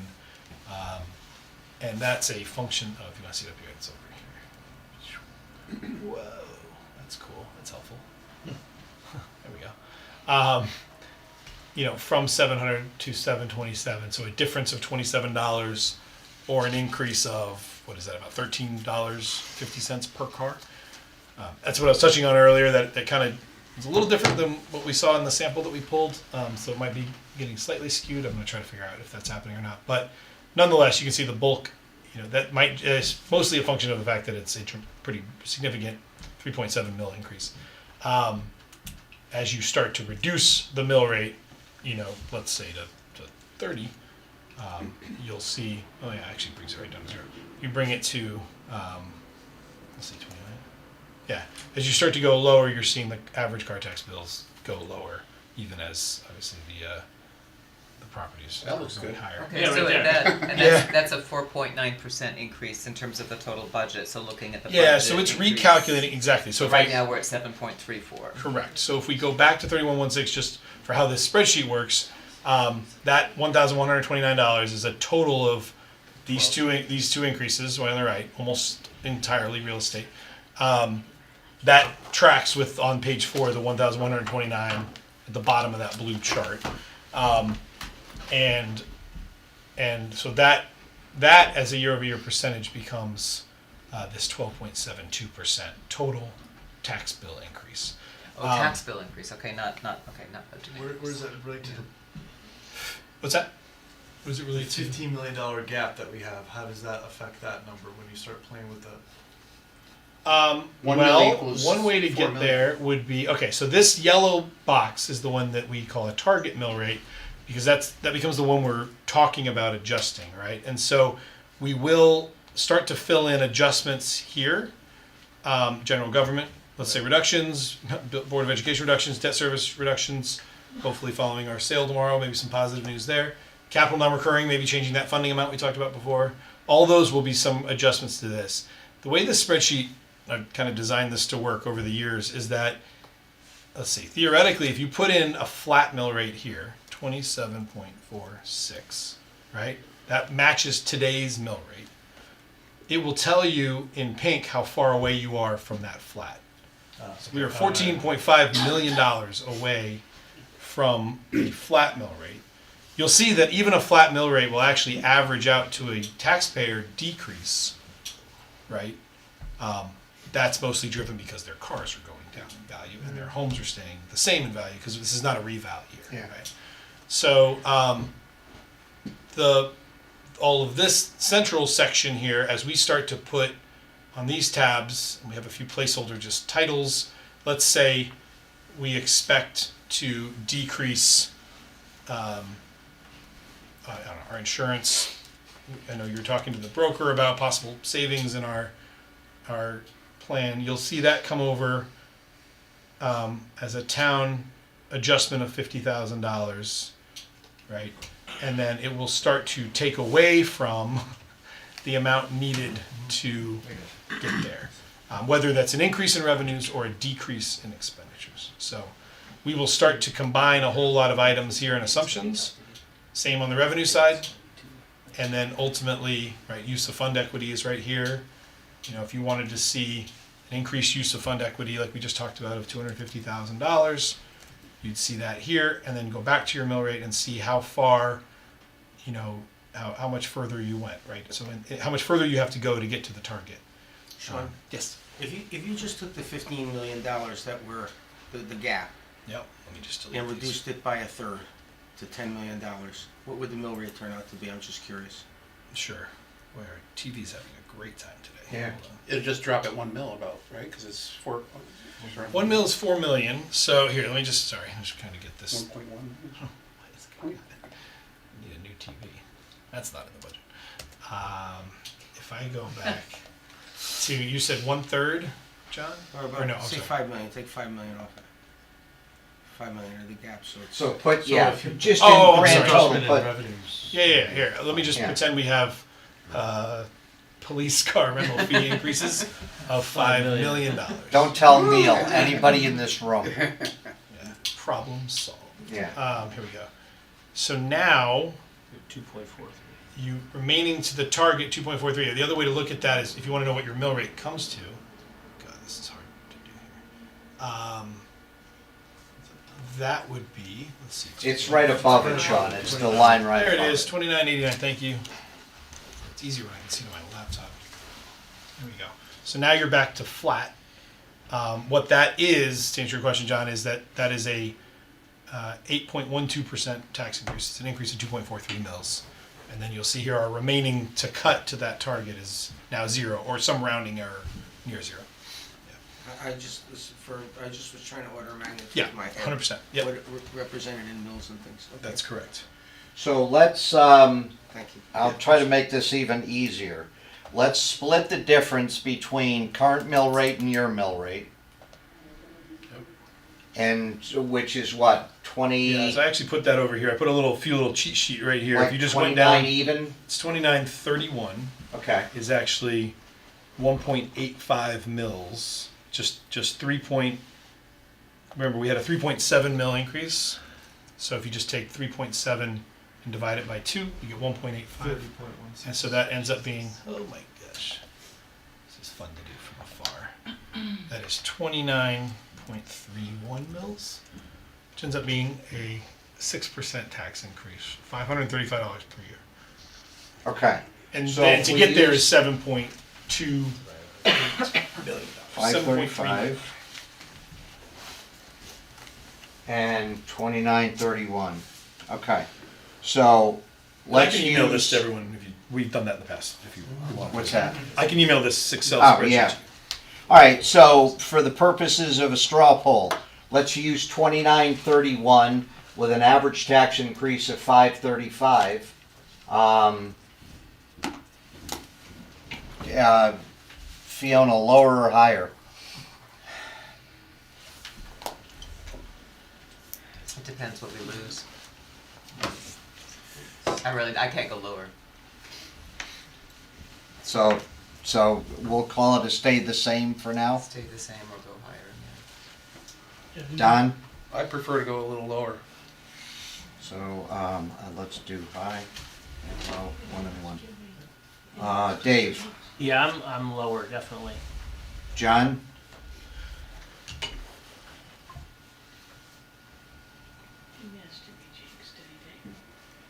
I mean, I'd like this, I mean, what's that, about $6 million, I don't know if we're gonna find it, but I would. 7.3 million. Yeah, I mean, I'd I know. exactly. Exactly. It's hard to find. I'm Yeah, feeling yeah. like if we could accomplish that, it would be an impressive feat, so I'm not. Okay. Greg? Here or higher, I mean, but I still think it's a little too early to dive in. Dina? I feel like it's too early to say. I'm with John that if we can even get to this point, that would be challenging. And I also feel like I would want to hear what the community has to say. They may not want cuts in services and they might be more willing to pay taxes. Or they might want to throw everything out the window and get it to be as cheap as possible. I don't know. Yeah. Where are you, Jim? Yeah, I mean, until we kind of see what it's gonna mean, it's hard to say. I would just say this is, stay the same, this number here is. Yeah. But to describe that as comfortable, no, it's not No. comfortable. Right. No. It's not. Right. It's not gonna be a comfortable year. No. No matter what. It's not. It's gonna be tough on everybody, I Right, think. and that's one concern, is It's gonna what be services. tough on the taxpayers, tough on the town, tough on Right. our education department. Right. It's gonna be tough on everybody, so we're all gonna have to not like it a little. No, no. Right, Hey, but I don't wanna see libraries I- closing, I- right, because that, not looking to- yeah. not closing, but I Yeah. mean, like having to close on Sundays. Yeah, Like, well- so reduced services, those are the kinds of things we have to think about seriously, or Right, well, yeah. having, But I also wanna think about the people on fixed incomes who can't afford another 7 or 8% increase in their tax bill. absolutely. And that's what concerns me too. I mean, Yeah. they got hit last year, they're gonna get hit again this year, and, their income isn't going up that much. Well, and this is something I don't know. I know we just passed the Assistance. assistance program that we have, the credit program. I don't know if that's something that we can. I know that we've increased it above the state mandated kind of That was norm, so we last do year. that I every year. asked when we were approving it to look into it again. Increasing But- it, yeah. Well, we but- did increase it again, But then it's gonna offset the taxes again, because that's gonna be a loss in revenue, and it just. But if that's protecting our most marginalized, Right, and fixed right. income, the people you're talking about, if it's gonna help those, I mean, if it means some people in the community have to take it a little harder just to protect those that are at the bottom end, I mean, is that something we wanna look at? I don't know if we can revisit that even and extend, I mean, right now we're heading to the end of this tax season, so it probably wouldn't happen this year, but, It's tough, because you're talking about, okay, that we're gonna take a loss in revenue on that side, so we're gonna put that loss on the other side of the people who are already struggling, well, it's the loss in families revenue or with 2 protecting. kids who are struggling to just get by, and now, next thing you know, you gotta pay a little bit more because we gave the elderly who are on a fixed income, and they're saying, well, we're on a fixed income, I got 1 person working, or 2 people working, and we got daycare and all that. It's just a tough thing, and I don't know what the answer is. I wish I did. I mean, I wish somebody could just come in here and drop $15 million on our desk and it'll be settled, but it's not gonna happen. Unless Jim finds some money in his pocket somewhere. Just out of curiosity, do we have any large taxpayers in town that are interested in making a significant donation to the town? Not something Somebody like told that. me. Not that they already don't already make Right. via their property and personal property taxes. Is the town buying Mega Millions tickets? Should have bought gold a few years ago, I'm telling you. Would have solved the problem. I know. I told you about Bitcoin. That was our answer. Man. No, unfortunately, yeah, we are legally prohibited from those type of investments. But Just for the record. for the record, the camera, For those at home. right, Jim? How many bake sales can we have between now and then? Yeah, a lot of big deals. Again, it's not gonna solve the problem, but as I just said before, we are tomorrow selling our bonds. We have certain assumptions in here in terms of what our debt service is. I wouldn't say it's conservative. I think Jim had 3.5% assumption. Is that right, Jim?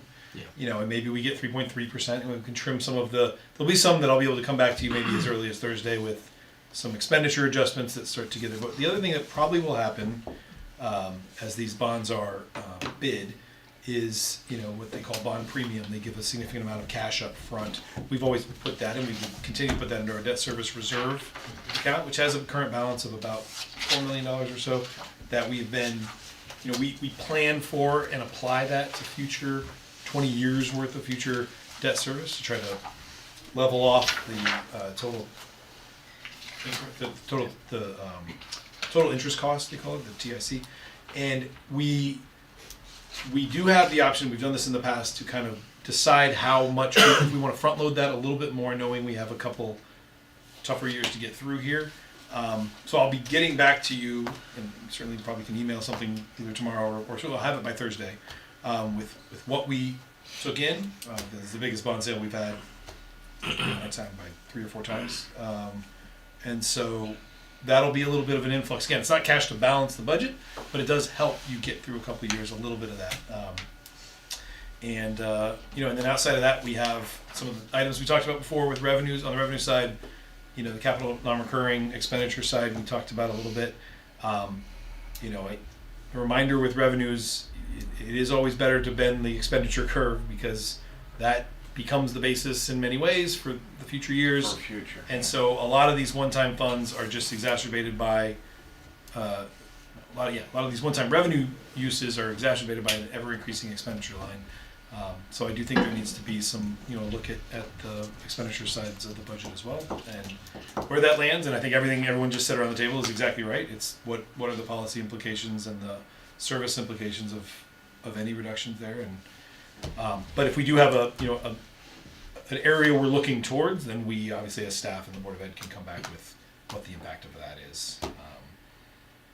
I think the superintendent did send around, or I forwarded around yesterday. Yeah, the answers to John and Don's question. What they calculated as a no staff, no maintenance increase, no teacher increase. And he didn't calculate in his budget any retirees, so and I think he figured about 28,000 is what the difference was per teacher last year. So if you figure 8 retirees, I mean that's 240,000 maybe. I don't know. Yeah, but that's up to them to figure out how they spend their money. I still have questions regarding what he gave us, although I do appreciate him doing it. I don't know if the word is offended, but I'm concerned about the statement he made in his budget that his budget's going to increase because the grand list increased, and I just think that's an inappropriate approach to take to budgeting for any department within the community. I'm offended, if I can use the word, by that statement that he made. So I'm very concerned about where we're going there. I also am concerned about increasing the mill rate because these are transitional years, and it's very unlikely that 3 years from now people will sit around the table and reduce the mill rate if they're not forced to. And so to the extent we can hold the mill rate as low as possible during these tough years, I think it will benefit the town in the long term, because the mill rate tends to only go up except for reevaluation year, which is a false reduction of the mill rate. So I think it behooves us to do whatever we can to keep the mill rate down as low as possible during these tough couple of years. I agree with you on that, John, because he put in there about this being a prosperous time and prosperity for this town, and here we are struggling to try to figure out how we're going to make this budget work. And although there's a lot of development going on, the prosperous time and prosperity hasn't hit this town yet. I mean, it's going to be a struggle this year, and I think sometimes I hate to say it, he needs to choose his words a little better when he's putting in a budget for us and adding $6 million onto it and then saying it's a prosperous time and this. I agree. I think it's a difficult time for us. It's not as prosperous as he may think. Right. All I'll say is, I mean, we're coming off of decades of disinvestment in our schooling system. I don't agree with that. With the capital expenditures, I don't the fact agree that we with are that dealing with the newest school in this town was built in 1971. Mm-hmm. The newest school in this town was built in 1971. We have not been investing in our infrastructure as we needed to have been, and so now we're paying that price. And so now we have the debt service coming up for our schools, and so we're beginning to invest in our schools. And yes, I agree 100%, right? No one wants to increase this mill rate any higher than we need to. You know, I think but it's we wrong also to be need to- blaming the past on that. But you can't help but to, Yeah, because but that's I how don't we agree get to with where that. we are. You have to look at the history. Well, you can say that, You but can I don't ignore think history. I'm not ignoring history. I'm looking at where we are. I mean, the most important thing is, are our kids getting educated? And they are. Absolutely. They're doing very well. So I think, we did pretty well with the buildings we had, with the teachers we had, and when we had 5,000 students, 25 years ago, we did pretty well.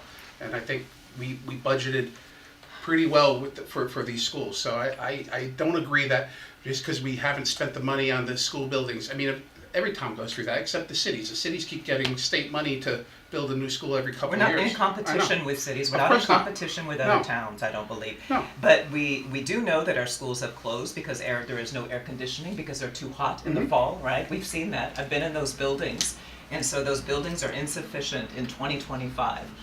And had we been investing in this schooling infrastructure over the past 4 decades, we would not be in the situation we are in now, where We'd we have a need higher to be mill rate. replacing all of our schools or refurbishing all of our schools. We're not, first of all, we're not replacing and refurbishing all of our schools.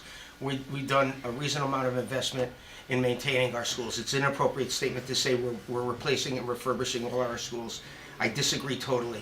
And I also agree with Don that if we made these investments in the past, we'd be paying for them in the past and we'd be paying for them now. I think there was a tremendous balance done over many years as to what investment went into new schools, what went into refurbishing and remaining and retaining these schools. I don't want to look backwards. If you want to look backwards, we can go look backwards in many areas within this community, and I don't want to start doing that now. But I would rather look forward. But if you want to look backwards, let's begin the process. It's about And we'll list the things that we want to look backwards over that we're paying for right now. It's about not ignoring history. It's about acknowledging the Okay, larger then context. we'll start the process of not ignoring history then, because there's many things we can bring up that we haven't discussed that are costing us right now. Here's the one thing I will say about the mill rate, and this may go to the argument that is going on now, is that when you look at our neighboring towns and when you look at towns that are comparable to Cheshire, we have by far the lowest mill rate of any of those communities, especially when you add in the services that we provide. I know that Sean is working on some sort of chart which will show where we fall in line with comparable and Durg B and all these other communities which are similar populations and everything else. Glastonbury comes to mind, similar to Cheshire. Much higher mill rate, does not offer tax collection or trash collection. They do tax collection. They don't do trash collection. So, when you look at towns that are even to ours, I think we've been our own worst enemy in artificially lowering our mill rate, where if someone said, well, Cheshire's mill rate is going up to 29 this year, I'm out of there, and they tried to move to a Farmington, to a Simsbury, to a Glastonbury, pick your comparable town, they would pay higher taxes and they would receive less services than they receive here. So, I tend to agree with you, Peter, that over many years, the management of this town has done a wonderful job in both the balance of services and mill rate and expenses, etc. As I said, I would rather not go backwards. I think it's incumbent on us to do the best we continue to do for our community. I think, a substantial tax increase, many people pay, taxes are not cheap in Cheshire, even though the mill rate is aggressive, it's still not cheap to live in Cheshire.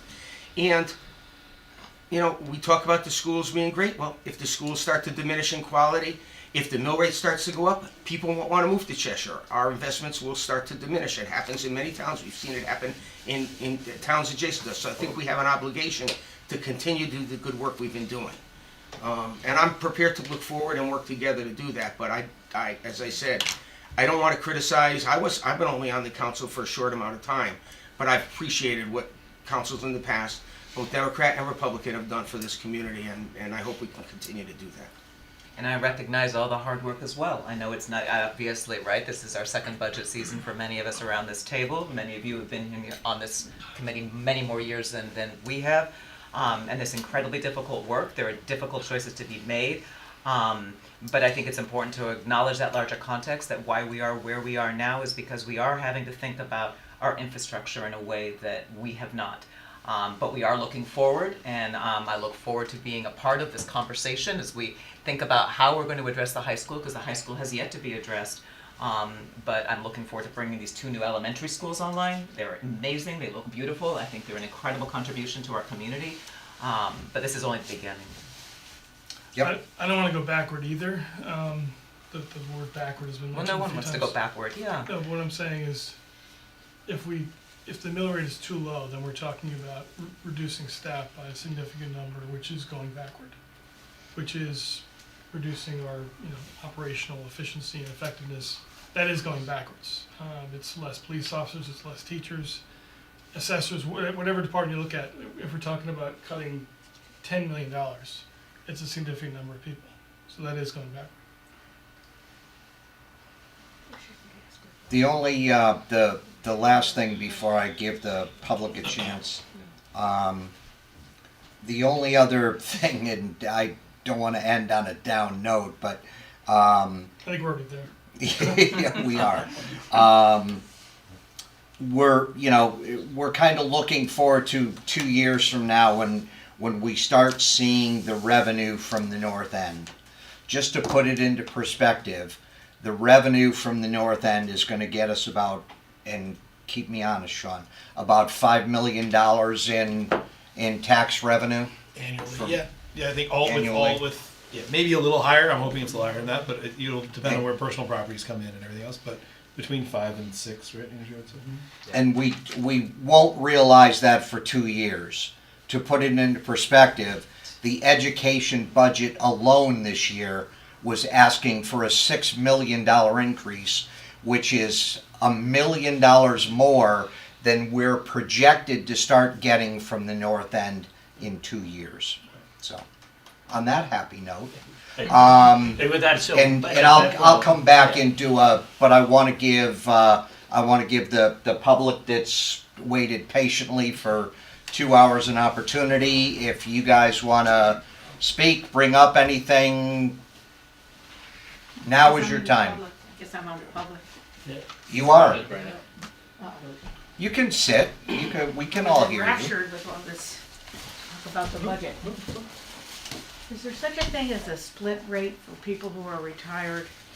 Sean, Peter, like for people who have kids in the school that need to pay more because of the new schools and everything, or do we all have to be equal?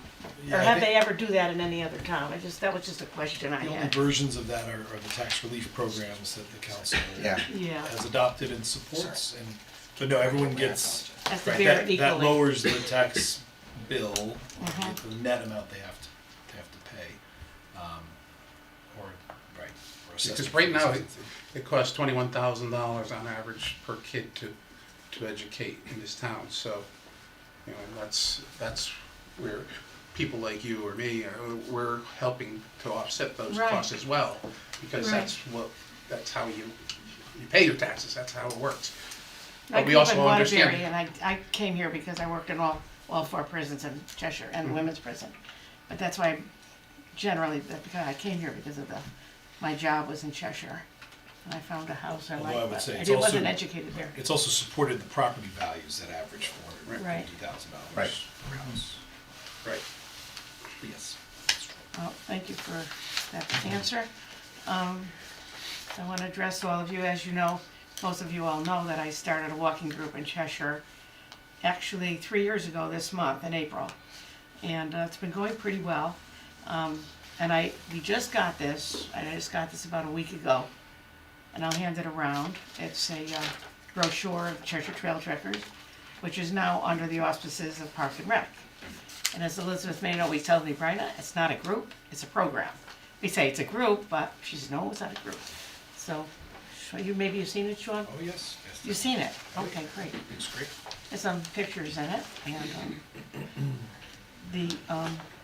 I made a copy of our mission statement, our slogans. A lot of them are Ron Gagliardi, you'll recognize his humor, and our goals. And first I'll say that the group founders, well, I had the idea from it because I used to go to all the library events, and they talk about the land trust, they talk about walking and places you can go on the PowerPoint. And I said, well, it's nice to look at all these pictures, but let's start walking it and get out there, especially then when COVID came about. It was all the more urgent that we get out of our houses, socialize, talk to other people. And it's not just a walking group, as you probably know, it's a themed, most of the walks are themed, like we'll have Karen Schnitzer talk about something, Dr. Dimmick talk about, so it's themed and it's both exercise and social. And the group founders, Jimmy Russo was from Gaylord Hospital, helped with the logo, and my friend Carla Koch, who's an artist. We have Karen Schnitzer, Dr. Dimmick, who's who's a geology professor at Central. Bryna, if I You can, don't need that, right? can you just cut to what you're looking for from the budget? Okay. Because this is for budget stuff. Right, okay, And well, give us your budget question. pitch right now, Okay. either positive or You negative. go on the back, you can look at, you can send that around too. So I realize we're in a difficult budget year and the money is very tight, but I came to ask all of you to please reconsider reestablishing the Park and Rec program. This is the senior center one, but the Park and Rec put out a similar one that they send to everybody's house. So I ask you all to please consider reestablishing it. Several months back, we stopped putting this out, so it's only available on the website. The Trail Trekker program has lost at least half of the participants in our walks because people just don't know about them. We don't have a newspaper, and we used to have like 30 people on walks, and now it's down to 6 or 7. Most of the people who are in the core group who know about it, other people just they don't know about the walks. So most of the people that attend, I'll just read some of the salient issues here. Most of the people that go on our walks are, unfortunately, they're mostly older, 50 or older. I reached out to the scouts and all the other groups continuously, but the kids are very busy nowadays, and they don't come to our walks unless they're children of the people who are going to them. Therefore, the people that are older, I find, because I ask people when they come, how'd you find out about it? And most of them find out about it from the program guides, or even out of town they do. So, and I've also noticed that when I go to the library a lot, that I see the same people in the library who don't own computers. I'm not gonna name names, but I've gotten to know the people, because they come to the library to use the computer. A lot of people don't have computers like we do on our phones or what have you. So I think the fact that we don't have a newspaper, all these facts together combine to say to us that if we really want to have programs in town that are good programs, quality, learning, socializing, meeting all our goals, all our mission statement goals, I think that we should give some thought to putting out a Park and Rec booklet again. Also on the website, if you go on the website, the Trail Trekkers are at the very bottom of the Park and Rec website. People don't even see it. And also,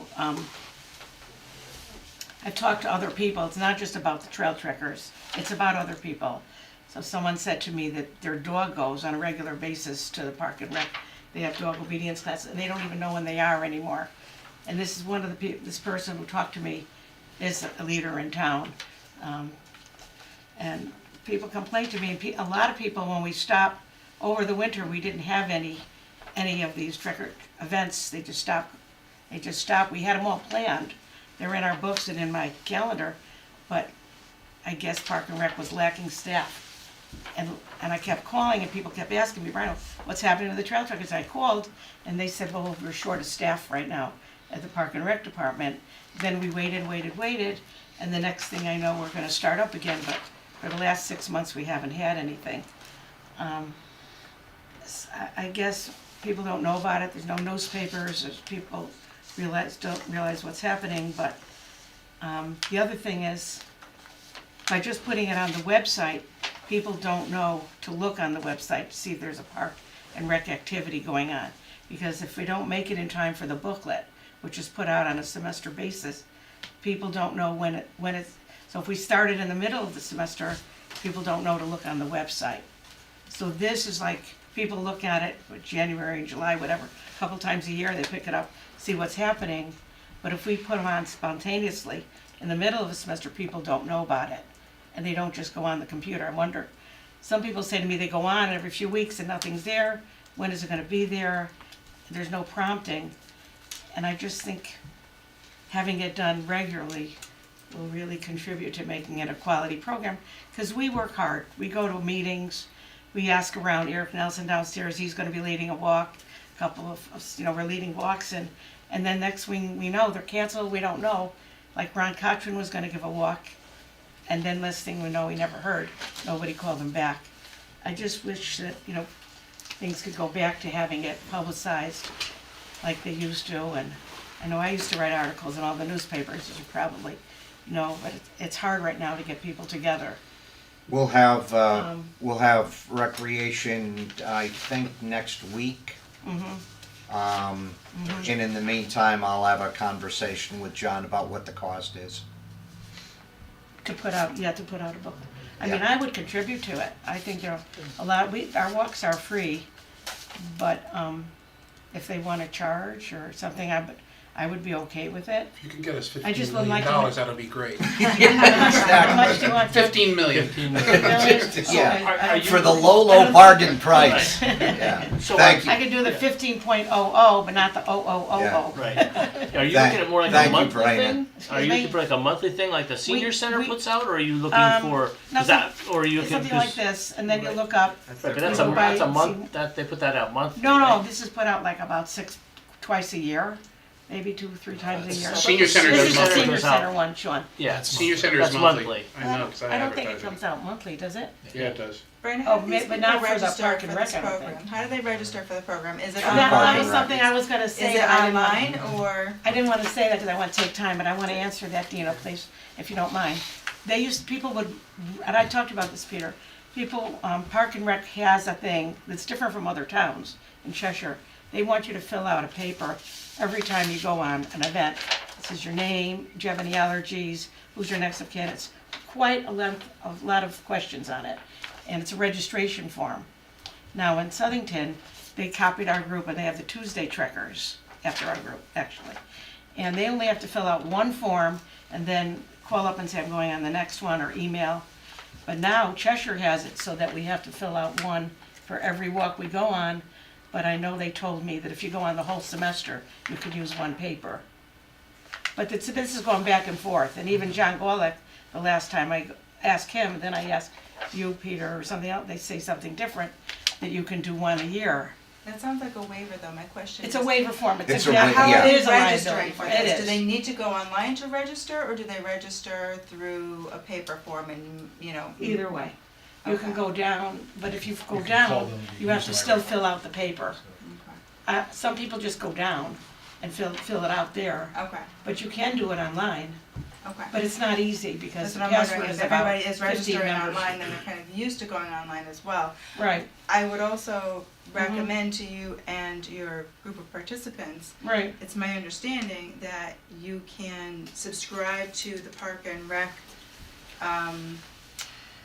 portion of our new website, is that Through the correct, Sean? website. Right, so like if there is a Website. new update or something, Yes. you're You would get notified via right, email. Right, or text I don't know even. if that's the case, that they will let you know when they're having something. I believe that I is know the- that Elizabeth May will tell the core group, we're having a meeting, Mhm. like the 12 of us, the people on the back of here that I wrote down. For those She'll interested, tell I us we're think- having a meeting, a planning meeting. Right, But then she'll email it to people, but not everybody was ever come to a walk or anything like I that. mean, in lieu of a brochure, so any updates to that, the Park and Rec, you would get notification that there is a new bit of information that the public can be made aware of. It would be on the website. You can subscribe to particular interests through our new website, yes. It would be on the website, but it wouldn't be just a trail checker thing for people. Right, but It would be on their general you would website. subscribe to it, so you would get notification, since you subscribed to Park and Rec, interested participants would get notification that there is information to look up, so. It's a website I'm not aware feature, of one that of the subscription features. at all. It's new. I don't have it. It's the first I've heard of it. It's new, It's a good thing. Yeah, It's part of the exactly. new website, which is only a few months old. Right. A couple, I've never heard of it. I think it's a great thing. We need to have more of that for all the programs. I'm not advocating just for the truckers, but for all the programs in town, we need something like that. To look to see what's happening, where to go for Arts Place, Yeah, no, you've clearly identified a need, and that's something that I know we'll keep in mind throughout this budget season Yeah, in terms of I communicating know. with the town. And I know we've talked about that too. We've talked about it with the town manager in terms of goals and objectives Right. for this next year is continuing to improve, because we recognize with the loss of the Cheshire Herald, that was a It's a vital factor. resource for many Yeah. people in terms There's of gaining things going on. information, so. Thank you, because there's things going on all across town that even I Right. would be interested in doing, but I don't. Aside from calling each place in town, saying, "Oh, what are you doing this week? Or what are you doing this month?" There should be a place that we can look to find out. Thank you. Thanks, Brenda. I really appreciate that, and we're also having a Patriot Walk. You know about the centennial of The 250. yeah, Ron said here, we're gonna have it, I think we're having a walk May 10th, a Patriot Walk all around. Might even believe we were right in blue, I brought it up.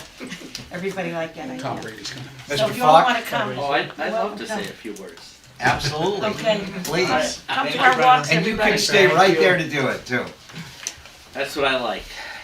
So maybe we'll take a little trip down memory lane, not quite talk about the past, but maybe you can help me out, Peter. In 2019, we were looking at that budget ECS cut from the state Yep. of a significant amount. I think it was like six or 7 million, if I remember correctly, somewhere in there. But it was a No, it wouldn't have been that much. Not ECS. ECS has been pretty well flat. steady. But there was that year where the state said we might cut the whole thing. We might, Yes. and it was in Right, limbo. that, where they threatened to pull the plug totally Yes, on it. Yeah. And that kind of made us all scramble. And we looked at stuff, and I think we might have even frozen the budget at that point, or, limited expenses from there on out, because we were facing the unknown. As, over these years, I look back at the last 5 years and how we've been spending, and, some money plugged in here or there, but I think now we're at that point where we need to bring the reins back in, but we need to do it carefully. I was actually okay with that $7 million thing. How we get to that? Well, that's Yeah. another story.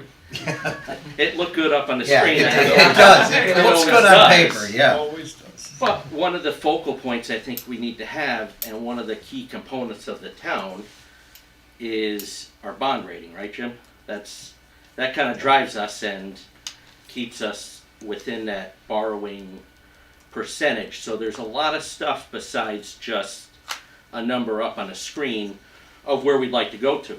What would I like to see? I'd like to see a $5 million increase. 7.5, I'd be okay with. 10, yeah, all right. But I think of a lot of other people that we need to take into consideration, and then we need to take into consideration the services that it would affect, because what's most of our budgets? Minimal increases. And I think I look back in 2019, the increase on the education budget was 2.2 million, but we ended up cutting $1 million. And going from there, and that's always been the factor, is we don't get answers on the Board of Ed side as to, we just have to throw a number in there. We're cutting it, and I think that year we looked at it, and Dr. Solon came back and said, well, we got to cut sports and all these key things, and they'll really come after you. But, in the end, and from what Sean shared tonight, it looks like, hey, there's a little glimmer of hope of reclaiming some money. And if you didn't know, Jim has a secret account where he's stored away. Don't give away his secret like that. But you guys have your work cut out for you, because Yes. no matter what you do, nobody's going to be happy. And, you know, last year, I usually just, like last year, I let everybody do their stuff. I'm okay with it. This year, I'm a little more involved because I saw that $15 million mark, and I'm like, wow. Yeah. 12% increase, all that, and yeah, I love Cheshire. I've been here my whole life. I don't plan on going anywhere. I retired, but I'm staying right here. It's I don't need to move anywhere. I don't need to go anywhere. And but I'd like my father to stay where he is, and I'd like my kids to stay here. So, just you guys really have a lot of work cut out for you, and it would be nice if between some of the unanticipated revenue and some cuts, you know, we could shave $5 million off of there and still get through there. I mean, you can just tell Chief Drive, hey, tell my said so. Cut it. Well, you saw we increased his his His revenue. budget, His car revenue by $5 million. But it's also one thing I'd like to see here is stuff for the future, is future planning. All right, there's no ARPA funds. There's, you know, we can't always take from the rainy day fund because that's part of our percentage that we need, and it's there. But yeah, I look forward to seeing you at some more meetings. I missed the last one, but I'll be here next Tuesday. Thursday. Oh, we got the veterans meeting Thursday, so I'll miss that one. We have a hearing where you can share with us Yes. what proposed cuts you would like to see and what services you feel are critical, because in my opinion kind of doesn't matter, right? I have priorities, we all have separate priorities. That's not our job. Our job is to represent what the community's priorities are. And there's no way we're gonna cut $7 million, if we can even get that much, without cutting some services, and it's going to affect somebody's priorities, just like you said. So if you would be willing to share that with us now, that'd be great. If not, what is the date for that? The 10th, The 10th, where we're actually April 10th, asking- 6 to 7:15, Yeah. council I chambers. know, I already know I won't make that one, but I'll give it some thoughtful consideration. Right. We Uh, all but- wanna see that number. Yeah. How we get there. Yeah. And is one the of the question. things too is we found is, yes, we have all our department heads, we have people, and you know, you throw it out to department heads, what would a 10% reduction look to you? All right, the PD says we need to cut 2 officers and these services, no more rad classes or stuff like that, and you look at it and you're like, all right, well, a lot of this is a non-starter, so, and that's where, when I sat on the council, I like to look, and through all of them, each department head, what's it gonna look like to you if we take 10% from you, which I don't know what that would equate to, but As you know, though, that process already did happen. you Right, talked to all of them, right. and And many of the maintenance projects that really should have been allocated for today, because we have roofs that are 9 years past their life expectancy, are being pushed off because we're hoping to make it until we can actually increase that grand list. So those things already did happen. Really, I'm hoping that the public says, you know what? The library is important to me. Make sure that we, you know, I am happy to pay my taxes for this, or the parks are important, or the pool is important, or the pool, who cares about the pool? Let's close that thing down. Really, I would like to know specifically what the community's priorities are. you know what, for you, Dina, Councilwoman Allard, Yes. I will draft you a letter. I appreciate that. Comments at CheshireCT.gov. Send your Oh, that's friends right. as well. I liked because- your answer, I'll Gina. get with that you wanna Assistant hear Town it Manager Yeah. Martelli. Ready. I liked your I'll answer, even type Gina, it when for you you. said I wanna hear from the public. I Yes, noticed but that, and I like that's that. how it is, important. just good I like that. dialogue Right. and Yep. understanding it. Yeah, that's what it's about. Sometimes you get dialogue from the residents, a lot of times it's just everybody's silent until afterwards. Right. Well, I didn't know about this, I didn't know Exactly. stuff was coming, and Right, right. it's there, but I And you appreciate know, you. we're all gonna have to tighten our belts a little bit, we're all gonna have to sacrifice a little bit, but it can't just be what my priorities are, right? We all have varying priorities. That's it, but thank you for, So we were Thank gonna- you, and we look forward to seeing you again, you when will. when your schedule permits. Peter, on my question, should I wait to hear now from? Yeah, Park and Rec? wait till Rex, so when can we talk see to them? John, yeah. John Because he Gall. said we do, still have to fill out one at each time. They disagree The, with the what you waiver told me. can be filled out once a year. They told me according no, to- I asked them that, they got a little I- upset. I'll I just have a talked to talk, her about a week I'll ago. talk to John, Oh, please do that, because I they will. said no to that. okay. Thank you all for Um, your time and your. Thank you. And so, please come on one of our walks. Patriot Walk is May 10th For at 10 o'clock. council members, Thursday night, we are back here. We are not at the library. 6:30 is still a start time, and the plan is to do kind of a deep dive capital. Yep, and we can do, right, that and I think updates on some of the expenditure adjustments we may be able to make on the debt service Right, side. and celebrating the tomorrow. good news that you get We'll see. on the Our bond. expectations, but yeah, we'll, I think we should revisit some of these, maybe folks can kind of think about what we talked about today. Yeah. There's comfort level with some of these adjustments. May or may not have more information on department revenues, we can go through those, make some adjustments, we'll see if it's too early, but medical, fund balance, some areas that we haven't really touched on in great detail that are possible areas of adjustment if we're trying to get to a $7.2 million number, that we can at least get you as far along that road as we can from the revenue side, and then we can hear Yeah. where you want the gap to be. Yeah.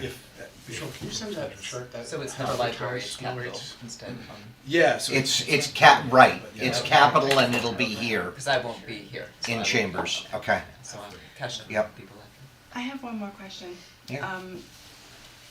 I'm not so sure that members of the community know that they can donate to certain funds.